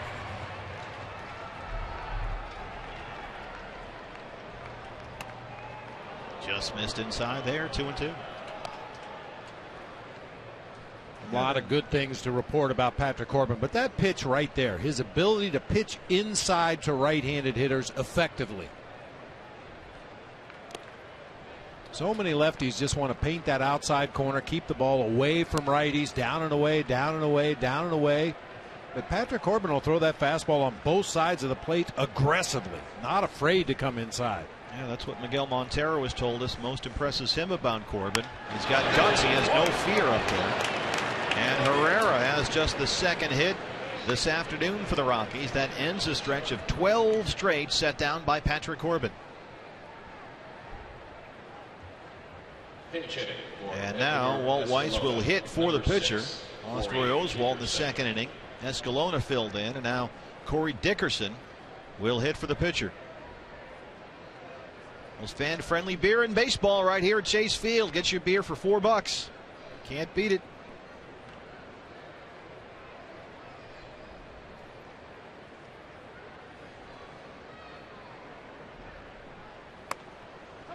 Well, the early exit by Roy Oswalt really left Walt Weiss in a tough position. Not only does he have to dip into his bullpen early, but he has a short bench. Only 4 guys available off the bench, one of those being his backup catcher. And don't forget, they are starting here with this series of brutal road trip. After this, it's 3 at San Diego, then 4 at Dodger Stadium going into the All-Star break. So now what the Diamondbacks have been going through, starting to come around the other way. Now other teams are going to have to go on these long odysseys on the road and play some big division games. Get uncomfortable. Walt talking to his bench coach Tom Runnels, who has a wealth of minor league experience as a manager. Also managed the Montreal Expos briefly for parts of 2 seasons.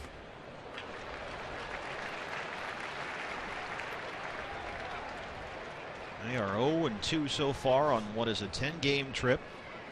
3 at Petco, then 4 at Dodger Stadium after this.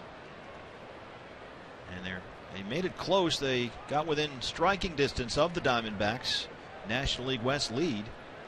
But the D-backs at 46-41 alone atop the division by 4.5 games over both Colorado and LA.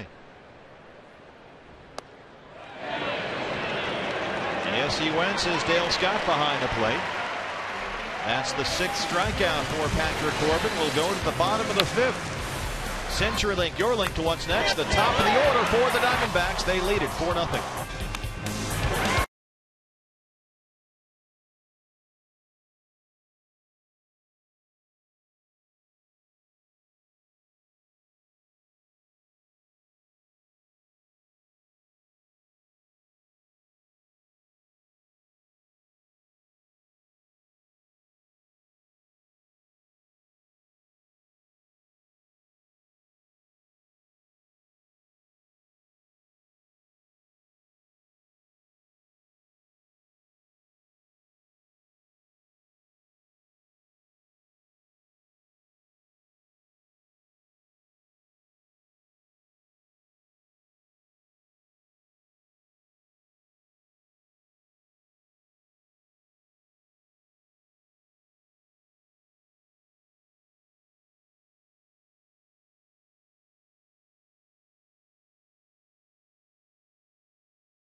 Diamondbacks are playing the Rockies. Fun times at the Ram Trucks Pool. Great place to watch a game here at Chase Field. Cool off by the pool with us and watch your first place Arizona Diamondbacks. New pitcher for the Rockies. We saw him last night. This is Josh Outman. He pitched 2/3 of an inning. He retired Parra and Gregorius. And he's been pretty good for Colorado lately. Big left-hander. 11 of his last 13 games have been scoreless. Gerardo Parra top of the order for the Diamondbacks in the 5th. They lead it 4-0. They've out-hit Colorado 6-2. 2 of those hits from Gerardo.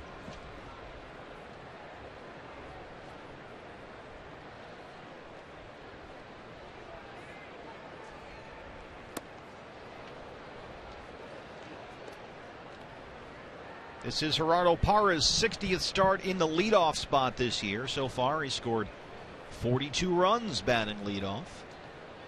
But a nice mix at the top of the order, BB, when Gibby can go Parra from the left side or Pollock from the right. It's worked out well.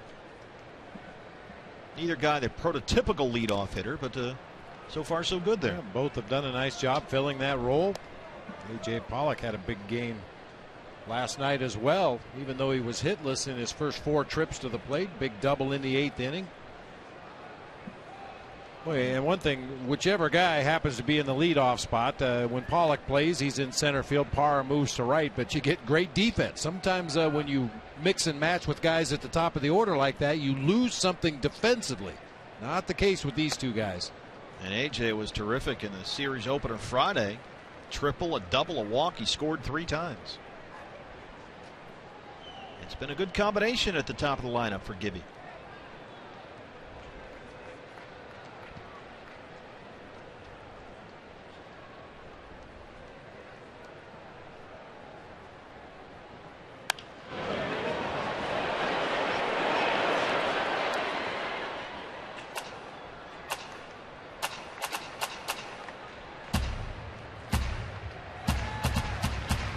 Last season, Gerardo Parra, 273, 7 home runs.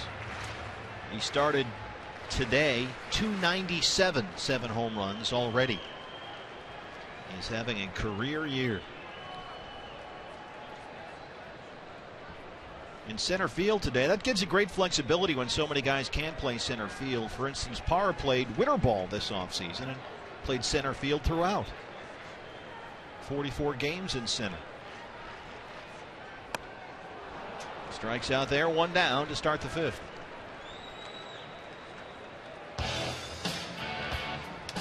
The D-backs Luchador Mask giveaway is just a few weeks away on Saturday, July 27th, before the D-backs play the Padres at 5:10. 20,000 fans will get the D-backs Luchador Mask courtesy of Circle K in Univision, Arizona. Call now for tickets, 602-462-4600, or log on to dbacks.com/lucha.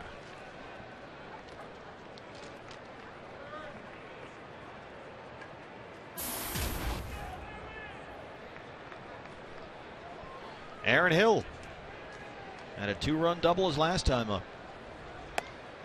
First time up, he hit one up the middle that Herrera made a great play on, took a base hit away. So Aaron having a very productive day up there so far, has hit the ball well.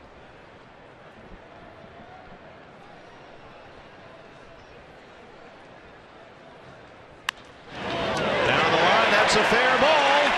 He's hit the ball well again. Aaron Hill takes the turn, a double his last time up, and now 1 more.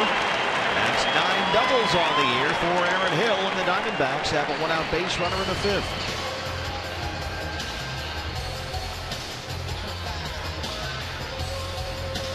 Another one pulled down that left field line. You almost have to play a no doubles defense if you're a third baseman with Aaron Hill at the plate. So many of his base hits have come right down the stripe on into the left field corner. Once again, Cargo has been busy down there today. So 1 out, a runner in scoring position for Paul Goldschmidt. Last time Aaron Hill doubled in the 3rd, Goldie drove him in, back-to-back doubles. He struck out his first time up, 1 for 2.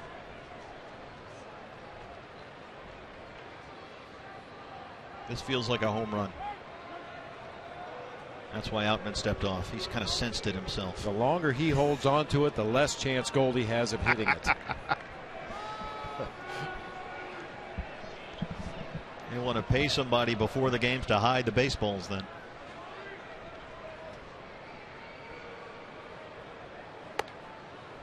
That one sailed on him, 1-0. Last 15 games, Goldie crushing it again. You can see what he's done with runners in scoring position at 405. It makes you wonder why the Rockies are even pitching to him in this situation. You got first base open, a left-handed hitter in the on-deck circle. It would set up a potential inning-ending double play. This could end badly for Walt Weiss. Chavez is on deck. He doubled and scored his first time up. But that was against the right-hander Oswalt. By the way, we do have some news on Roy Oswalt. A strained left hamstring. Injured himself covering home plate on a wild pitch. Chavez scored the game's first run. And that was the end of the day for Oswalt. He lasted only 1 2/3. Strained left hamstring for Roy Oswalt. Of all the injuries that I was picturing as he came in there to cover home plate, that's probably the one I would worry about the least. I mean, yeah, you were thinking Achilles, maybe. Oh, yeah, maybe a knee, maybe a hip. I mentioned he's had a lot of lower back and hip problems throughout his career, and just the way he reacted, it looked like it was something a lot more serious than a hamstring pull. Bob, what about the idea that Rosario left the mask directly in front of the plate? Oswalt had to sort of work his way around that as well. Yeah, just an accidental thing. He just threw it out of the way as he was chasing that pitch to the backstop. I don't think he meant to throw it out there in that direction, but it was right out in front of home plate. So Goldie, they were listening, Bob. Intentional walk after Outman fell behind, and he'll work to the lefty Chavez.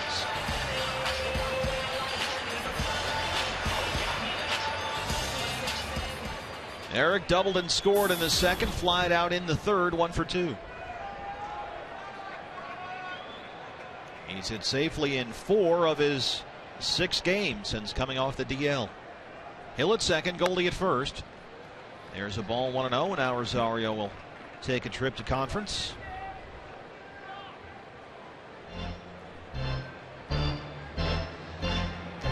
Don't forget, fans, we're back with you tomorrow here at Chase Field. Hopefully you'll be joining us at the ballpark for what will be a very entertaining series. This is a biggie. 3 against the Dodgers starting tomorrow. Rockies and Dodgers both beginning play today. 4 back of your division-leading Diamondbacks. Dodgers are playing at San Francisco. And where's that score?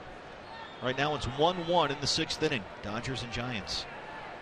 Have the games for you, all those games, in fact, on Fox Sports Arizona. Hard to right, that gets down. They will wave at Aaron Hill. Here's the throw from Kadire, and it's not in time. The throw to second has Chavez hung up. Goldie's at third. They'll run him back and forth between first and second. Goldschmidt stays put at third, but the run scores. It's 5-0.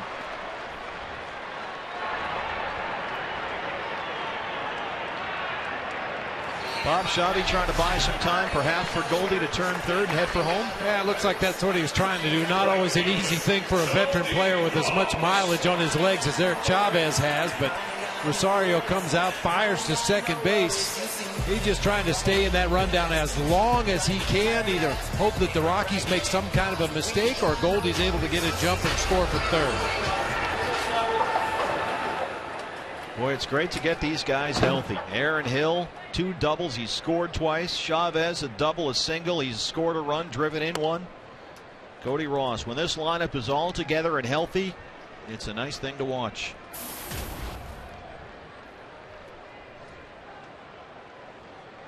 So Goldie at third now. 2 down. Cody Ross 0 for 2.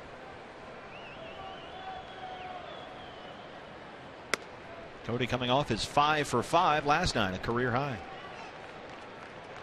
He's hit safely in 4 straight games and 7 of his last 8.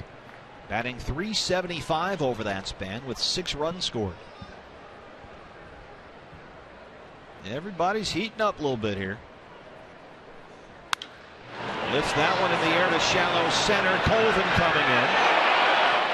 And that ends the inning. Diamondbacks strand 1, but they get another run. We are through 5. It's 5-0 D-backs.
Express, brought to you by Cox Communications and Fry's Food Stores, is coming. Some D-backs games July 28th and August 11th, and you can be on board. All you got to do is stop by this month's participating Fry's Marketplace in Sao Rita or the Cox retail store in Tucson, and you can enter to win 2 seats on the Fan Express bus. The Magic Bus. Sedona Red, Goldie on the side, the whole thing. They pick you up, drive you to the game, drive you back. We take care of the whole thing. Can't beat it. Don't have to worry about parking. Don't have to worry about a designated driver. You're good to go. Let's get on board with some of your D-backs fans. Wear your Sedona Red and come join us at Chase Field. How do you get more information? Well, it's all there for you right now. Just go to foxsportsarizona.com. The Fan Express. LeMahieu to third. 1 pitch and 1 out for Patrick Corbin. Here to start the 6th. He has now retired 14 of the last 15 he's faced. And this rotation suddenly rolling along, led by Patrick Corbin. The Diamondbacks have won 15 of his 17 starts. And once again, Patrick Corbin throwing strike 1. Think back to last season. 58% of the time he threw a first pitch strike. This year it's been 70%. Actually gone up above that because he's 14 out of 19 today first pitch strikes. He's retired. He had retired at one point, 12 in a row before Herrera's 2-out single in the 5th. He's ahead almost 70% of the time. Pacheco 0 for 2, struck out in the 1st. This guy's hitless in the series so far. He's got only 2 RBIs in his last 21 games. Drives that one to center. Gerardo Parra tracks it down in the gap. 2 down. All this thunder in the Rockies lineup, and looking at the numbers against Patrick Corbin, Pacheco was the guy you had to be a little concerned with today. He was 7 for 12 lifetime. It's a .583 average against Patrick Corbin, but Patrick's held him to an 0 for 3 afternoon with that line drive into center. Yeah, Pacheco has been scuffling since June 1st. He's hit just .204, and he's now under that for this ball game. 3 or fewer pitches to 42 of 81 batters in this series for the Diamondback staff. 2 down for Cargo. He's 1 for 2, single in the 1st. Gonzalez and Herrera, the only 2 Rockies hits against Patrick Corbin, both singles. Corbin has 6 strikeouts. He's walked only 1.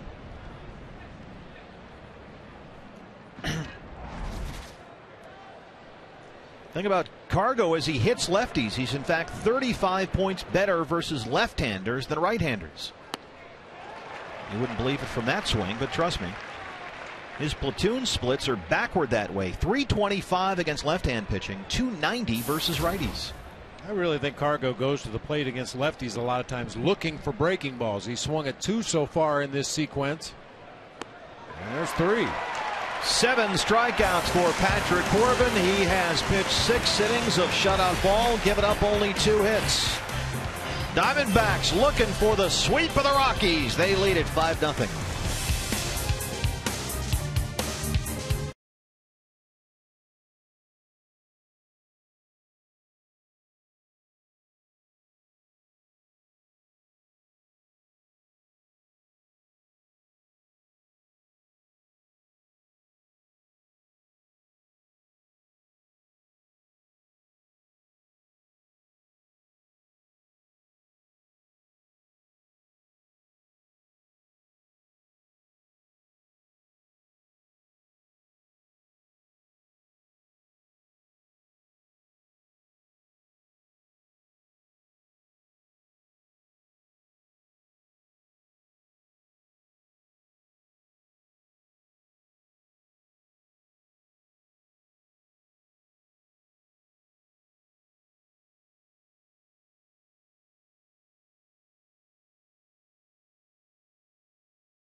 Arizona Diamondbacks baseball is presented by Sanderson Ford.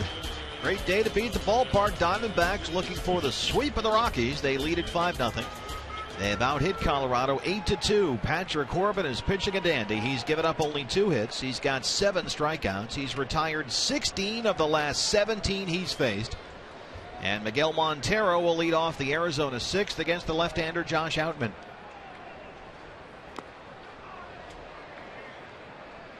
And Miggy once again, Bob, is in swing mode. Well, if it's a day that ends in Y, he's in swing mode.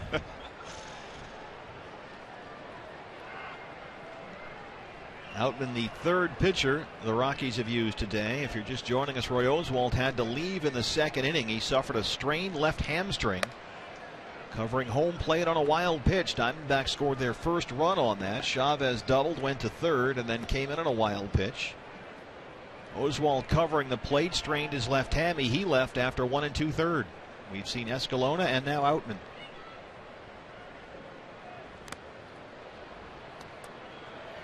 You gave the score of that Dodgers-Giants game. It's still 1-1 in the top half of the 7th. Clayton Kershaw dealing today through 6 innings, had only surrendered 2 base hits.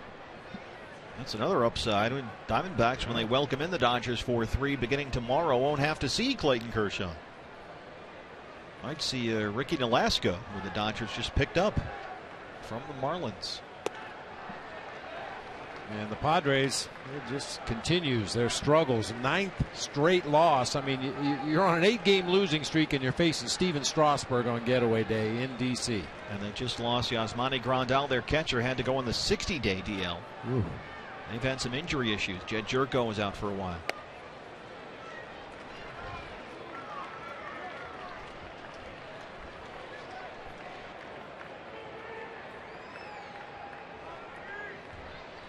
Three and 2 to Miguel Montero.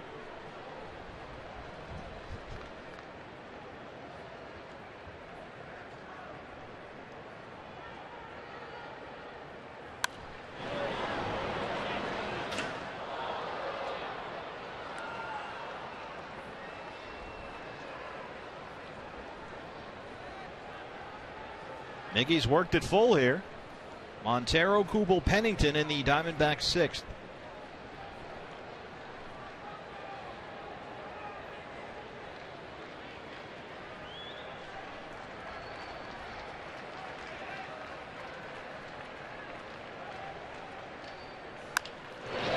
That was a roll to first. Pacheco been busy down there. 1 away.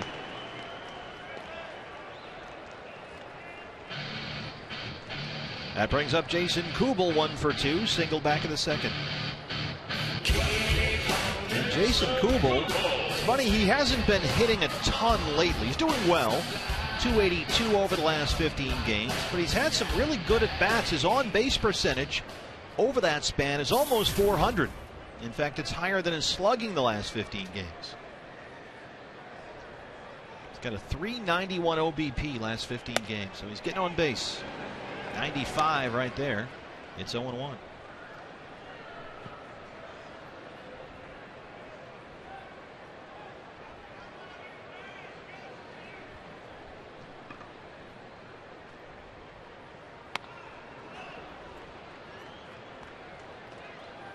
Rockies bullpen's been busy all day long after losing their starter before the end of the 2nd inning. That's the big right-hander Matt Belisle.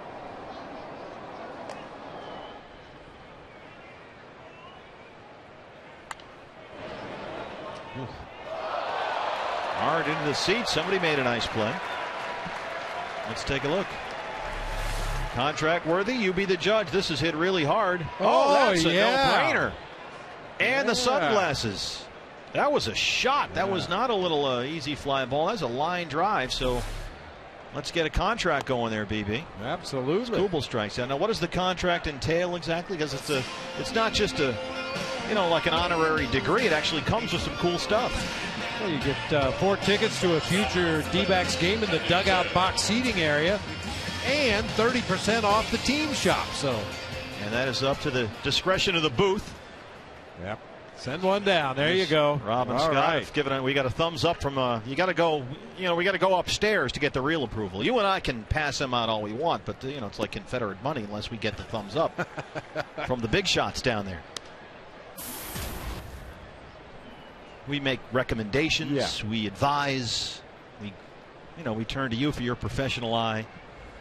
But unless you get the green light from upstairs, it's all a lot of haughty talk.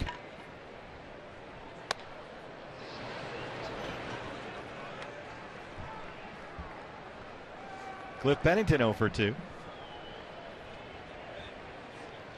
Have you ever caught a ball that hard with your bare hand? That can't feel good. Yeah. No, it doesn't feel good. And sometimes you have a bone bruise that lasts for weeks. Yeah.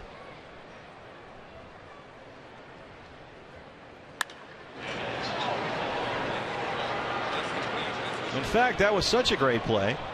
Our crack production team has decided to make this the Chaz Roberts air conditioning cool play of the game. So that gentleman right there having a big day. Wow. He's got the Chaz Roberts air conditioning cool play of the game. The contract is on the way. In fact, here they are awarding him the contract right now. Sir, congratulations. Let me shake your hand. I'm sure it's a little sore. Actually, it was the other hand. And so you get the contract. We don't mess around up here. Yeah, Noah running down there and explaining the terms of the contract. This is not a multi-year deal. Yes. No multi-million dollars. It's like one of those. Basically, it's like one of those old NBA 10-day contracts. 3-1 to Penny. That one is rolled into left. A base hit. Cliff Pennington's aboard. 9th hit for the Diamondbacks. They've got a 2-out base runner.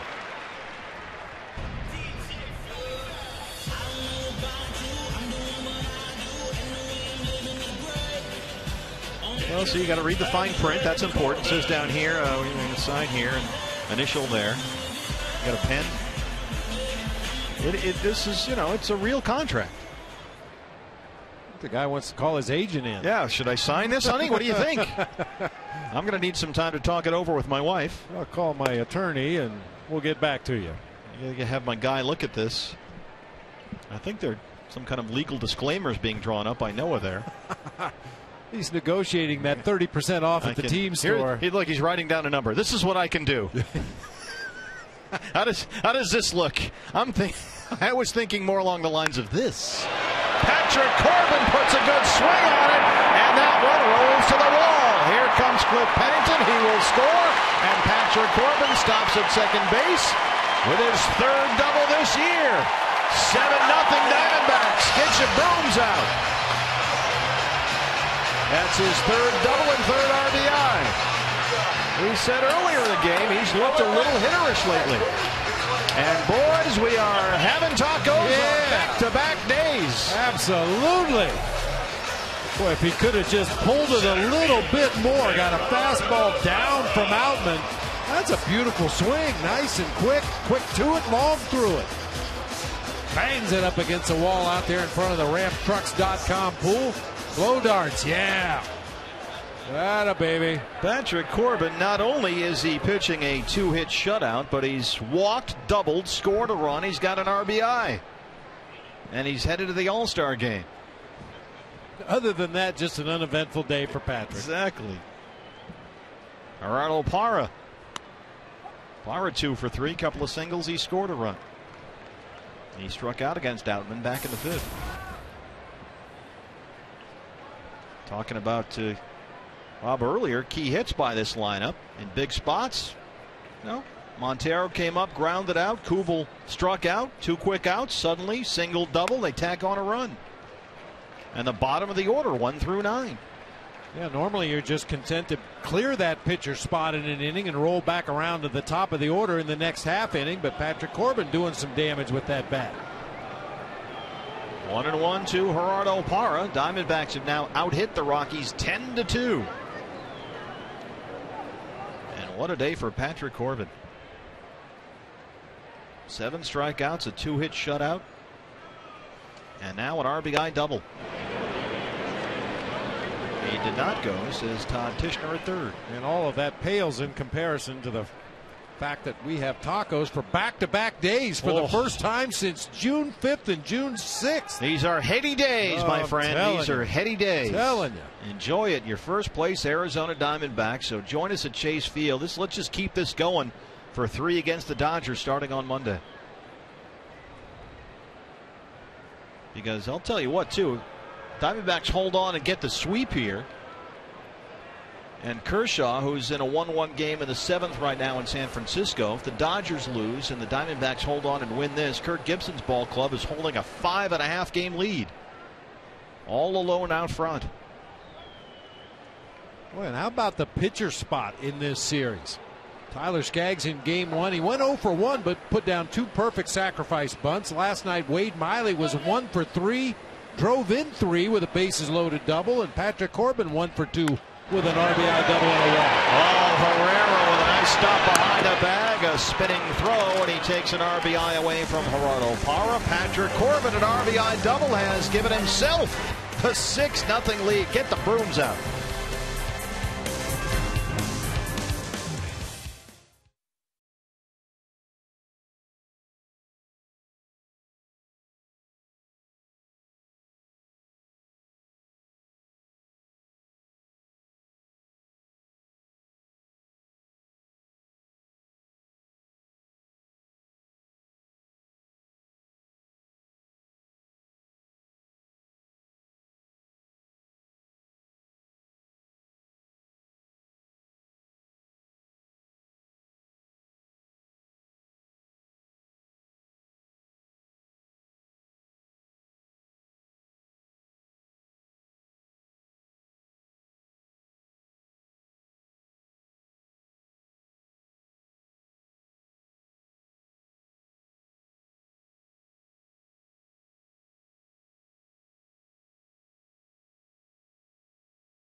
Eric Chavez got things started. He ended up scoring on a wild pitch. And then Aaron Hill, the first of 2 for Aaron Hill. That drove in 2 runs. Paul Goldschmidt down the left field line. He gets in on the act. And Patrick Corbin, today's starting pitcher, he's going to drive this one to right field. Blow dart, and he's got an RBI. He helps himself 6-0 now. And this series going well offensively for this team. I was talking to Aaron Hill earlier today. He said things are certainly clicking. We feel good. It's good to be home. 32 hits, 12 doubles, a triple, 3 homers, outscoring the Rockies 22-1 here as we start the 7th inning, guys. Oh, things are good, Jody, on top of the National League West, 46-41. 4.5 games ahead of both the Rockies and the Dodgers. Dodgers in here tomorrow. Huge 3-game series, so join us at Chase Field. They're 5.5 up on the Giants, 6.5 ahead of San Diego. Padres in a tailspin right now. Kadire, 1 pitch, 1 out in the 7th. And Patrick Corbin has now set down 17 of the last 18 he's faced. Catcher, Willie Rosario. How about the efficiency here? Oh, just ridiculously good. And in that first inning, when he threw 20 pitches, he struck out the first 2 batters of the inning. Cargo singled, Kadire walked, and Rosario lined out. That ended it, and since then, Patrick Corbin has given up only 1 single. And that's been it. He's got 7 strikeouts. Here's Rosario. He's 0 for 2. And how about what Jody mentioned about the Diamondbacks outscoring the Rockies in this series? The Rockies have only scored 1 run so far. That would be by far their lowest total in a 3-game series. They had a series against the Yankees earlier this year, back in May, where they scored 5 runs in a 3-game series. Same thing in the middle of June against the Toronto Blue Jays. They had a 5-run series.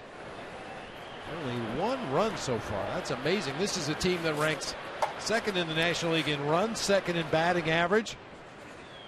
I mean, Tyler Skaggs, 8 innings of 3-hit ball in the series opener Friday. Wade Miley, 8 innings of 5-hit ball. He gave up the 1 home run to Cargo. And now Patrick Corbin so far through 6 1/3, working on a 2-hit shutout. Make it 6 2/3. That's 8 strikeouts now for Patrick.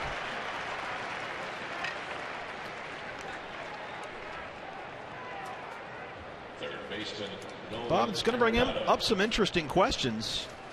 You know, these young guys keep rolling like this. Skaggs and Delgado.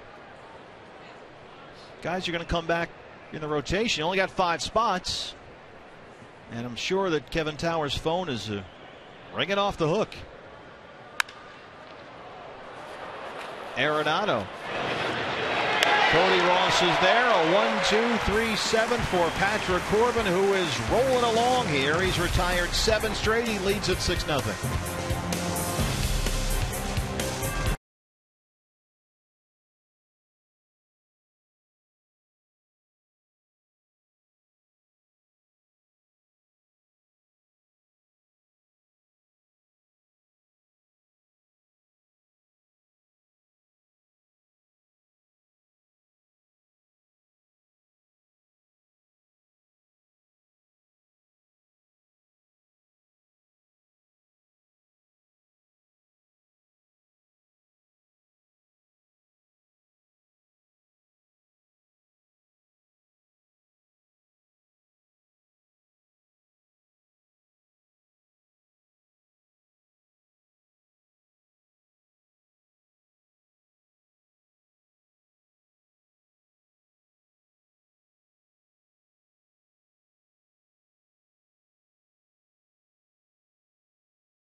The community always at the forefront of everything the Arizona Diamondbacks do. Military Appreciation Day here this weekend, honoring our servicemen and women. And in our hearts and minds, the lost members of the Granite Mountain Hotshots and the Prescott Fire Department. You can do your part by logging on to dbacks.com/19 and donate, please. The money goes to 100 Club of Arizona and the American Red Cross, the Diamondbacks Foundation, matching all donations up to $200,000 for the families. And this is immediate financial assistance to the families of the firefighters. And it's been just an absolute superb effort all weekend long by Diamondbacks fans. So from Bob Brenly and myself, thank you very much for everything you've done. And we continue to support the Arizona Diamondbacks in their efforts to help those families of the firefighters. dbacks.com/19. Matt Belisle opens the 7th for the Rockies against Aaron Hill, who lines that one down the left field line, and he just missed it for the 3rd time in a row. Aaron has doubled down that line each of his previous 2 at-bats, and that was almost 3 for 3. And that just missed. Yep, good call by Todd Tishner at 3rd.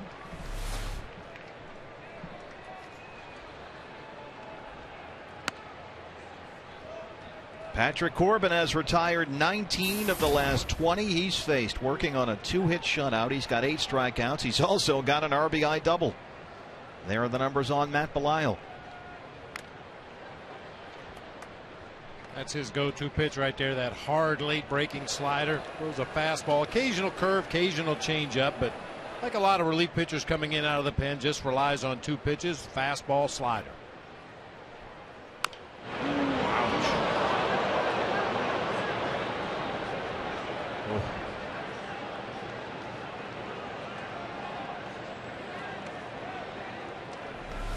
I can't even describe to you how badly that hurts. Oh, he got that one up on the shin. I thought it got him on the foot that time, but that hurts even worse. That's just a bone right there.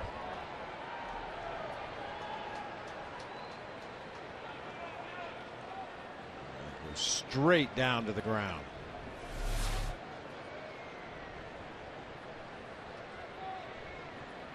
And that doesn't just go away because you get back in the batter's box. Oh, I'm sure it feels a lot worse later on today. As the night goes on, he'll probably have to sleep with an ice bag on that area where that foul ball hit.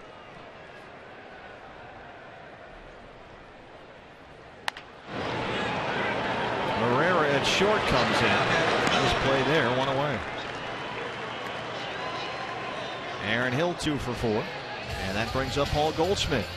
Boy, given the circumstances, a seemingly comfortable 6-0 lead in the bottom of the 7th, and how important Aaron Hill is to this offense, wouldn't surprise me to see Gibby pull the plug on him right now, send him straight up to the training room and get an ice bag on that as quickly as possible. Well, you have Didi Gregorius on the bench, Martin Prado on the bench. You could put Didi in there at short, move Panican over to second. Goldie on base again for the 3rd time today. He's got a single, a double, and a walk.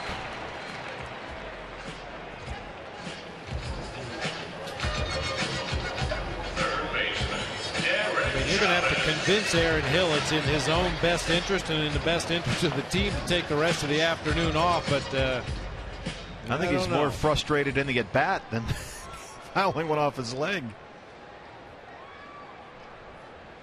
Eric Chavez. Xavi doubled and scored in the 2nd. RBI single in the 5th.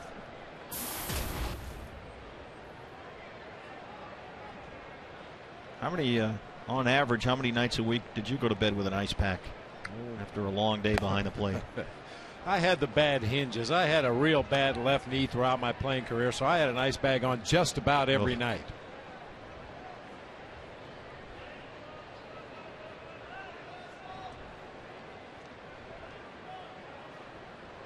For me, the worst, however, being a catcher, when you took that foul tip off of your toes. Yeah, but just because you have to, you know, we're humans, we're upright, we walk, we stand up. Some of us. The effect of gravity, you know, just all the blood down there in your foot, you could feel your heartbeat in your toes.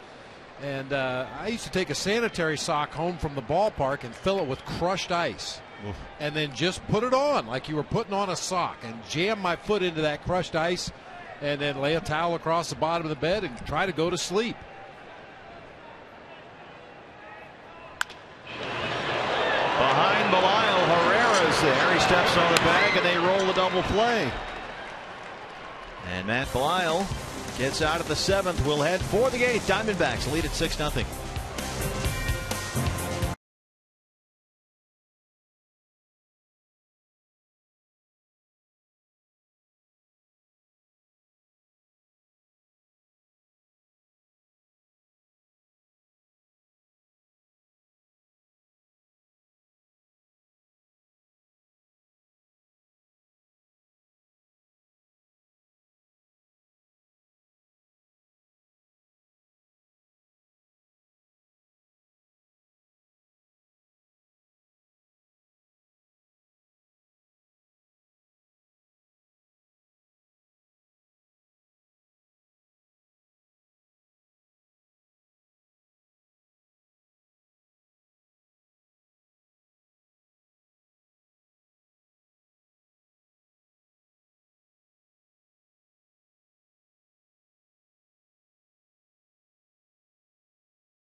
Struck in this series with that starting rotation, which has been spectacular in this series, poised for a sweep before we welcome in the Dodgers for 3 beginning tomorrow.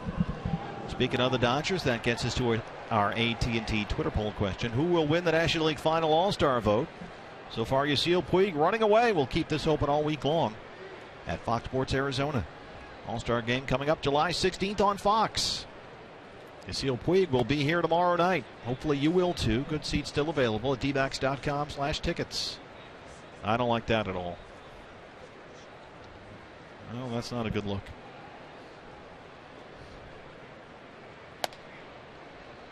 Tyler Colvin leads off the 8th against Patrick Corbin, who has set down 19 of the last 20 batters he's faced. He is working on a 2-hit shutout. He has walked 1, 8 strikeouts.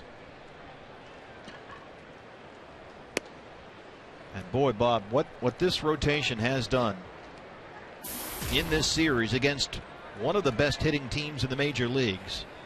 Also, given the fact that the bullpen crawled in here, crawled from that 10-game road trip, exhausted.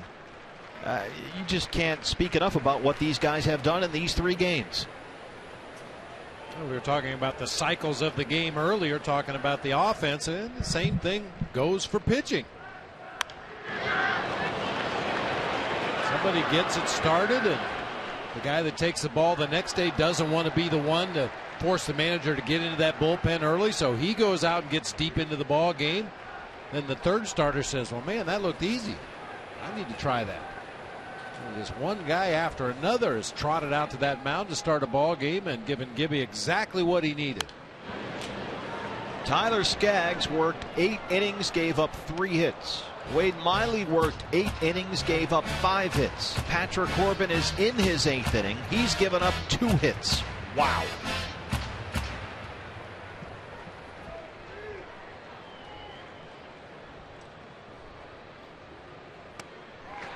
He's got 9 strikeouts.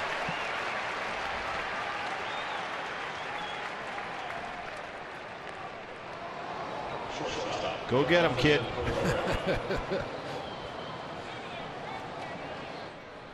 Boy, those guys have had the weekend off. Telling you. They're back there watching movies. Herrera crushes one high and deep to left. Kubel at the wall, and there goes the shutout. Rockies 3 hits, 2 by Jonathan Herrera. The home run is first of the year. And that little guy wants to keep it, and we don't blame him.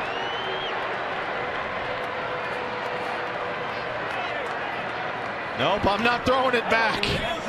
That's all right.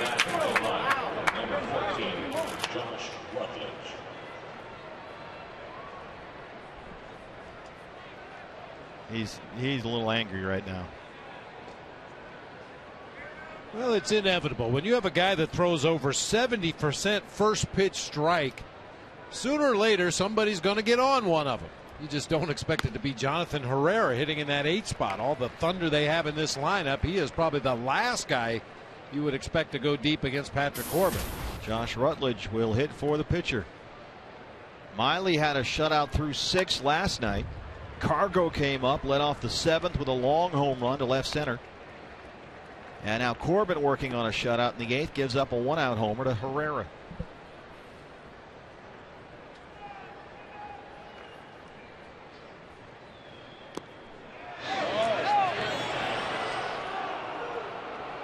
Adam Hamari says he didn't go.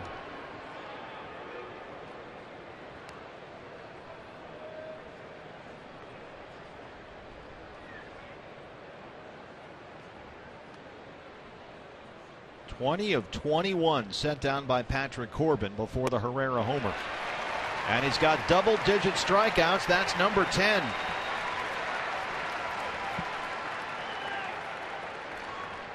Second baseman. One more, he's got a career high. Well, last time he struck out 10 was against the Rockies earlier this season.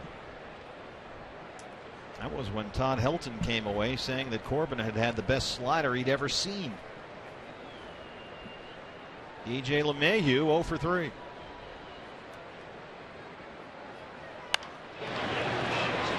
Patrick Corbin has given up a home run in each of his last 5 starts. But you think back to a lot of the great pitchers in the game. I think of Jim Palmer and Catfish Hunter, Robin Roberts, some of the old timers. Gave up a boatload of home runs, but they were almost always solo shots. And we've talked about this before, Bob. The pattern with Patrick rarely changes. You know you're going to see a two-seam fastball somewhere in the strike zone very early in the count.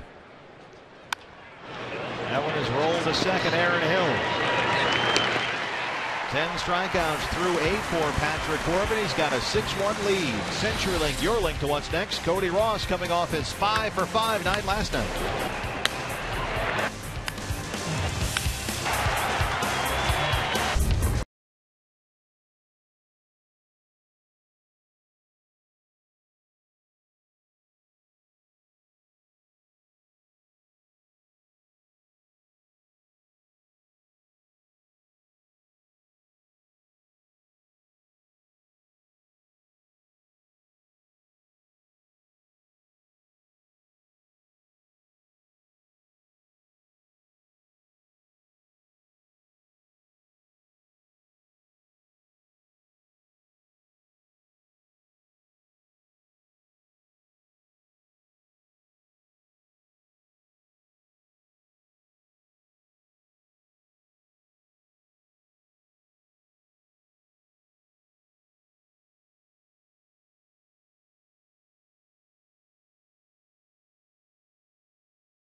Gather for the biggest event of the summer. It's the Midsummer Classic, and it's back in New York at Citi Field, home of the Mets. Home field advantage for the World Series on the line. Diamondbacks will need that. So it's the 2013 Major League Baseball All-Star Game. It's live from New York.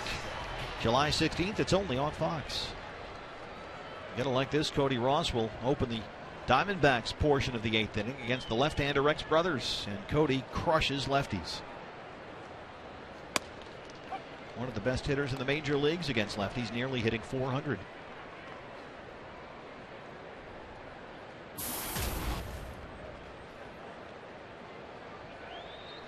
Rex Brothers has allowed only 4 earned runs all year. That one is chopped in front of the plate. That's a fair ball, one away.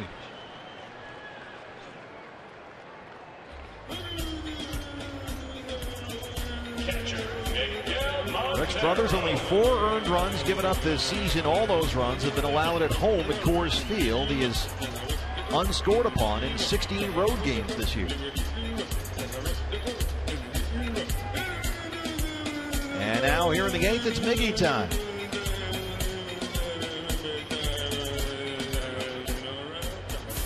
Miguel Montero starting to pick up the pace a bit against right-hand pitching. He's been hitting lefties much better than righties all year long, but that trend starting to level out a little bit here.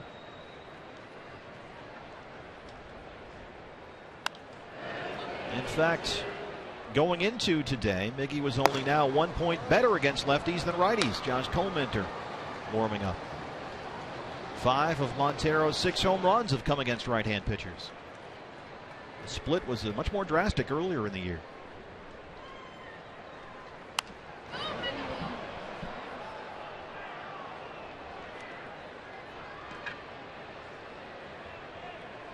If you were Gibby, would you bring Corbin back? I don't know why not. But, you know, the luxury Gibby has right now, because the starters have been so good recently, is to use the bullpen how you want. If he feels like Josh Colmender would benefit from an inning of work today, well, then you run him out there. As opposed to what Walt Weiss is going through today, where you call down to the bullpen, who can give me an inning? Well, the bullpen crawled in here on that long road trip. J.J. Putz worked 1 inning on Friday, and that was really part of a larger plan to get J.J. some work in non-leverage situations. Charles Brewer gave him 1 inning last night. And so Brad Ziegler and Hernandez and Bell and all those guys, Tony Sipp, Will Harris, everybody has essentially had the weekend off, and boy, they really, really needed it.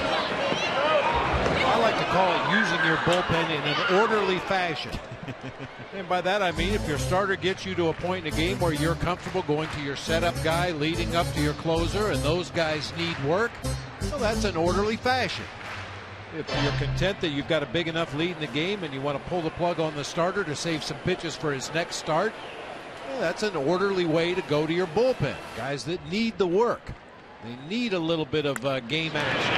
Oh, Jordan Pacheco at first takes extra bases away from Miguel Montero. He's been busy down there all day, and that was a tremendous defensive play by the Rockies' first baseman. We saw him catching last night. Pacheco has been real busy down there today. Nice diving play to his left. Tosses on to Brothers covering the bag. That's robbery for Miggy. So 2 down in the 8th. Here's Jason Kubel, 1 for 3, singled in the 2nd. Think about how the pitching staff shapes up going into this big series against the Dodgers starting tomorrow at Chase Field. The bullpen is completely rested now, and the rotation has all kinds of momentum. And as Bob, you were saying earlier, the next guy always wants to, talk about keep the line moving offensively. These are the pitching matchups, and we don't get Clayton Kershaw, but you do have to deal with Greinke, Nolasco, who they just picked up this weekend from Miami, and then Babe Ruth, who was very good in his appearance at Chase Field earlier this year. And the Diamondbacks will counter as follows. He'll have Randall Delgado with that changeup going in the opener. Ian Kennedy looked outstanding his last start against the Mets. It'll be interesting to see if warnings are issued before that series even gets underway. Major League Baseball and the umpires try to be as proactive as possible, get out ahead of the curve, and given the history between the Dodgers and the Diamondbacks, it wouldn't surprise me a bit if warnings are issued as the lineup cards are exchanged tomorrow. Do they do any other, as Kubel draws the walk, any kind of preemptive behind-the-scenes warning? And would anyone from the league office place a call to Kirk Gibson and Don Mattingly and just say, hey guys, let's just keep it under control. We don't want to warn the benches. We don't want to start there, but try and see what you can do. Does that kind of thing take place? Sure it does. You get calls from time to time because, like I said, Major League Baseball is well aware of any kind of history or any kind of animosity between two teams before they even start a series. And yeah, it's not uncommon to get an email or a text message or a phone call saying, hey, a Raven, keep it cool. Send a Raven. Be cool. Well, we're in the air conditioning here, so we should be good. Cliff Pennington singled and scored his last time up, 1 for 3. We hope you'll join us at Chase Field because that is going to be a fun series. Hey, right now Sergio Romo is on for the Giants. They're taking on the Dodgers right now. It's a 1-1 game in the 9th inning, right? Yeah. Top 9. Yeah, still 1-1 in the 9th. Dodgers and Giants. Diamondbacks on the verge of a sweep of the Rockies here. If the Dodgers lose also, Arizona will have a 5.5 game lead.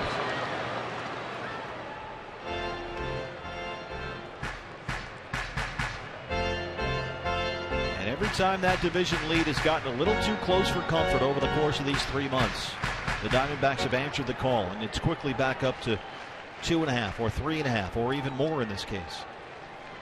I will say this for the San Francisco Giants pitching staff and Buster Posey. They seem to have figured out how to attack Puig. I watched Buster Posey yesterday literally sitting up behind the left-handed batter's box. No part of his body was behind home plate. Was refusing to throw him a strike, and he was chasing anyway.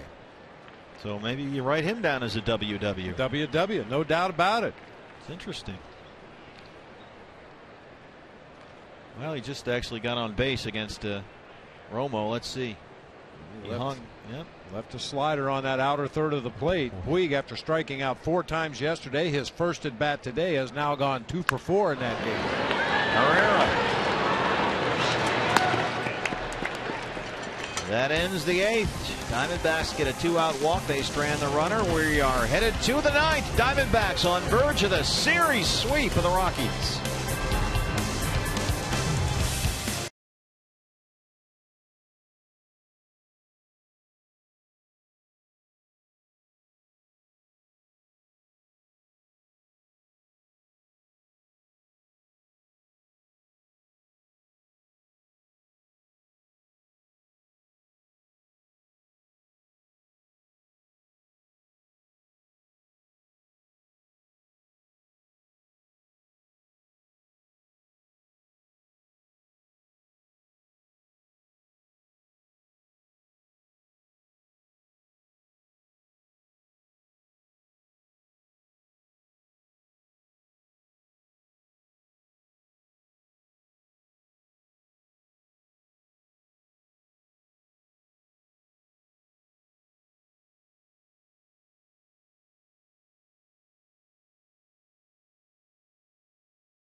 Rolling along at Chase Field with our APS Energy All-Stars. The Diamondbacks starting pitchers last 5 games. BB, how about those numbers? 6 earned and 37 Ks.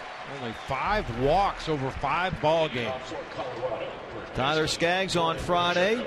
8 innings, 3 hits, 5 strikeouts. Wade Miley yesterday. 8 innings, 5 hits, 5 strikeouts. Today, Patrick Corbin. 8 innings, 3 hits, 10 strikeouts. And Josh Colmenter is on to work the 9th.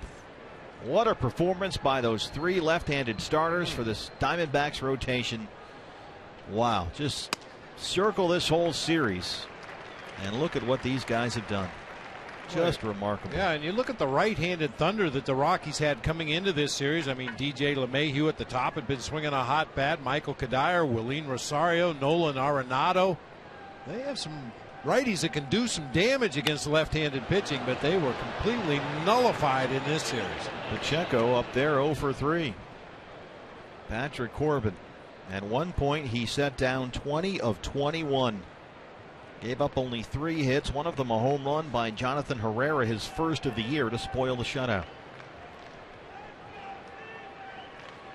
D-backs have out hit the Rockies 11-3. Pacheco lines that one to Cody Ross, 1 away. Josh Colmenter worked 2 scoreless innings in Thursday's road trip finale at Citi Field in New York. He gave up only 2 hits. Josh suffered his first loss of the season in the series opener against the Mets, but he has been outstanding over the last 9 appearances. 21 innings. In those 21 innings, only 14 hits allowed and 22 strikeouts. Here's Cargo, 1 for 3, singled in the first.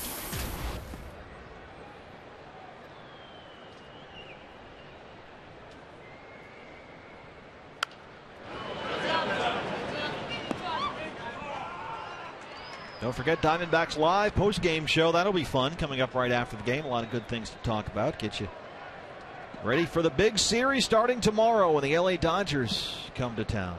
Dodgers right now in the 9th inning in San Francisco have the bases loaded and 1 out.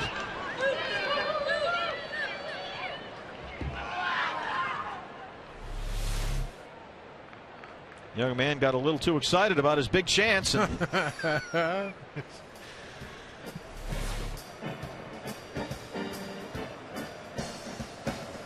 Cargo, something might be wrong here. They're taking a look at him. Now, don't forget, he came out of the game on the 4th of July against the Dodgers at Coors Field. He injured his back striking out, little tweak, strained upper back, and got something wrong with his hand or his finger here, maybe. Looks like his right hand. Ooh. Yeah, his right hand. He sat out Friday night series opener here after tweaking the back. And a big night last night back in the lineup. Went 4 for 4, including a home run. He takes such a violent swing, and the way he rolls that over on that hand when he finishes his swing. Hand is shaking. Looking at his middle finger, it appears. Is there a chance he hit it off the finger? I don't think so. It looked like it was further up the bat, but I was about to say, as you roll over with that swing, sometimes all those small bones in your hand, and there's nerves and tendons and so forth and so on, and when you roll your hand over, sometimes they don't all line up exactly the way they're supposed to. He might be coming out of the game right here. Another look. That's right in the middle of the bat.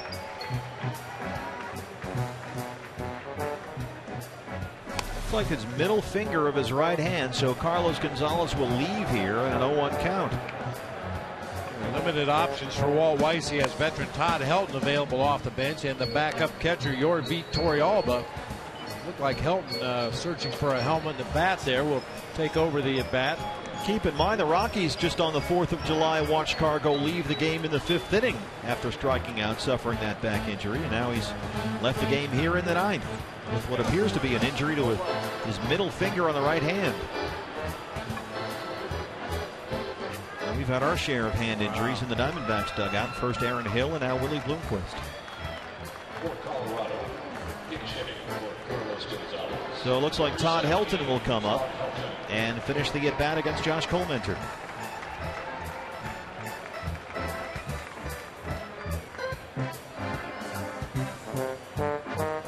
So we've seen Roy Oswalt leave in the middle of the count, and now Carlos Gonzalez has left in an 0-1 count.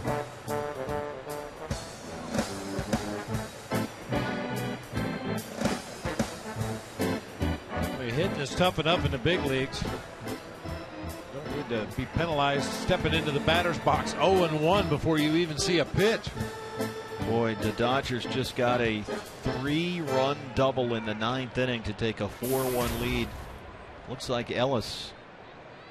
Bases loaded double in the 9th. Dodgers now lead the Giants 4-1 in San Francisco. And the Dodgers are coming in here hot. Yeah, Romo just hung a slider over the plate, and Ellis crushed it with the bases loaded. 4-1. Dodgers now lead the Giants.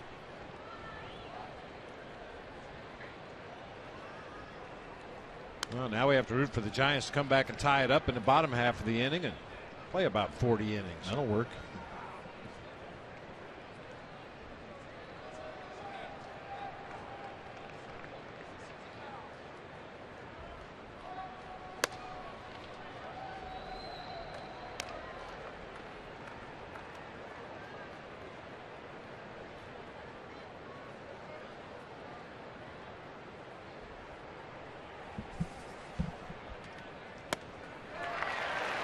There's the strikeout.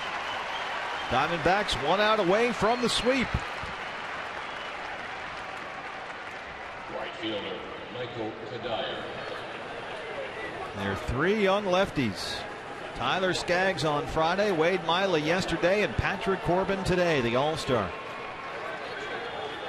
3 hits, 10 strikeouts. Michael Kadire 0 for 2. He walked in the first.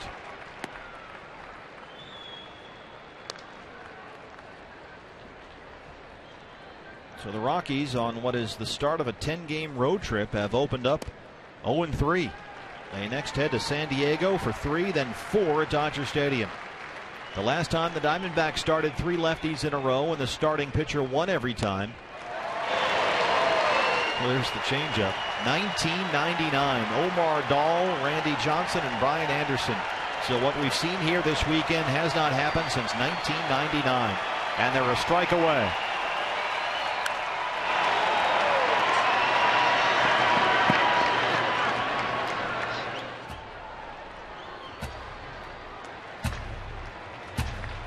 Diamondbacks will go to 47-41, alone atop the National League West. They'll lead the Rockies by 5.5. The Dodgers, who lead the Giants 4-1, are on pace to keep their deficit at 4.5. 2-2. Dodgers in here tomorrow for a big 3-game set. So come on down to Chase Field and check out Yasiel Puig.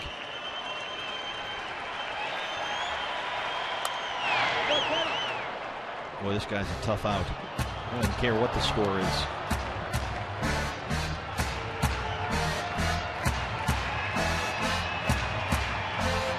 Josh Colmenter and the Diamondbacks looking for the sweep, looking to extend the winning streak to 5 and extend their lead atop the NL West. Just missed there. It's 3-2. Good plan of attack that time by Colmenter. He threw nothing but straight change-ups and straight fastballs throughout this at bat. Tried to sneak a curveball on the outside corner, just missed. Got him, and the Diamondbacks sweep the Rockies.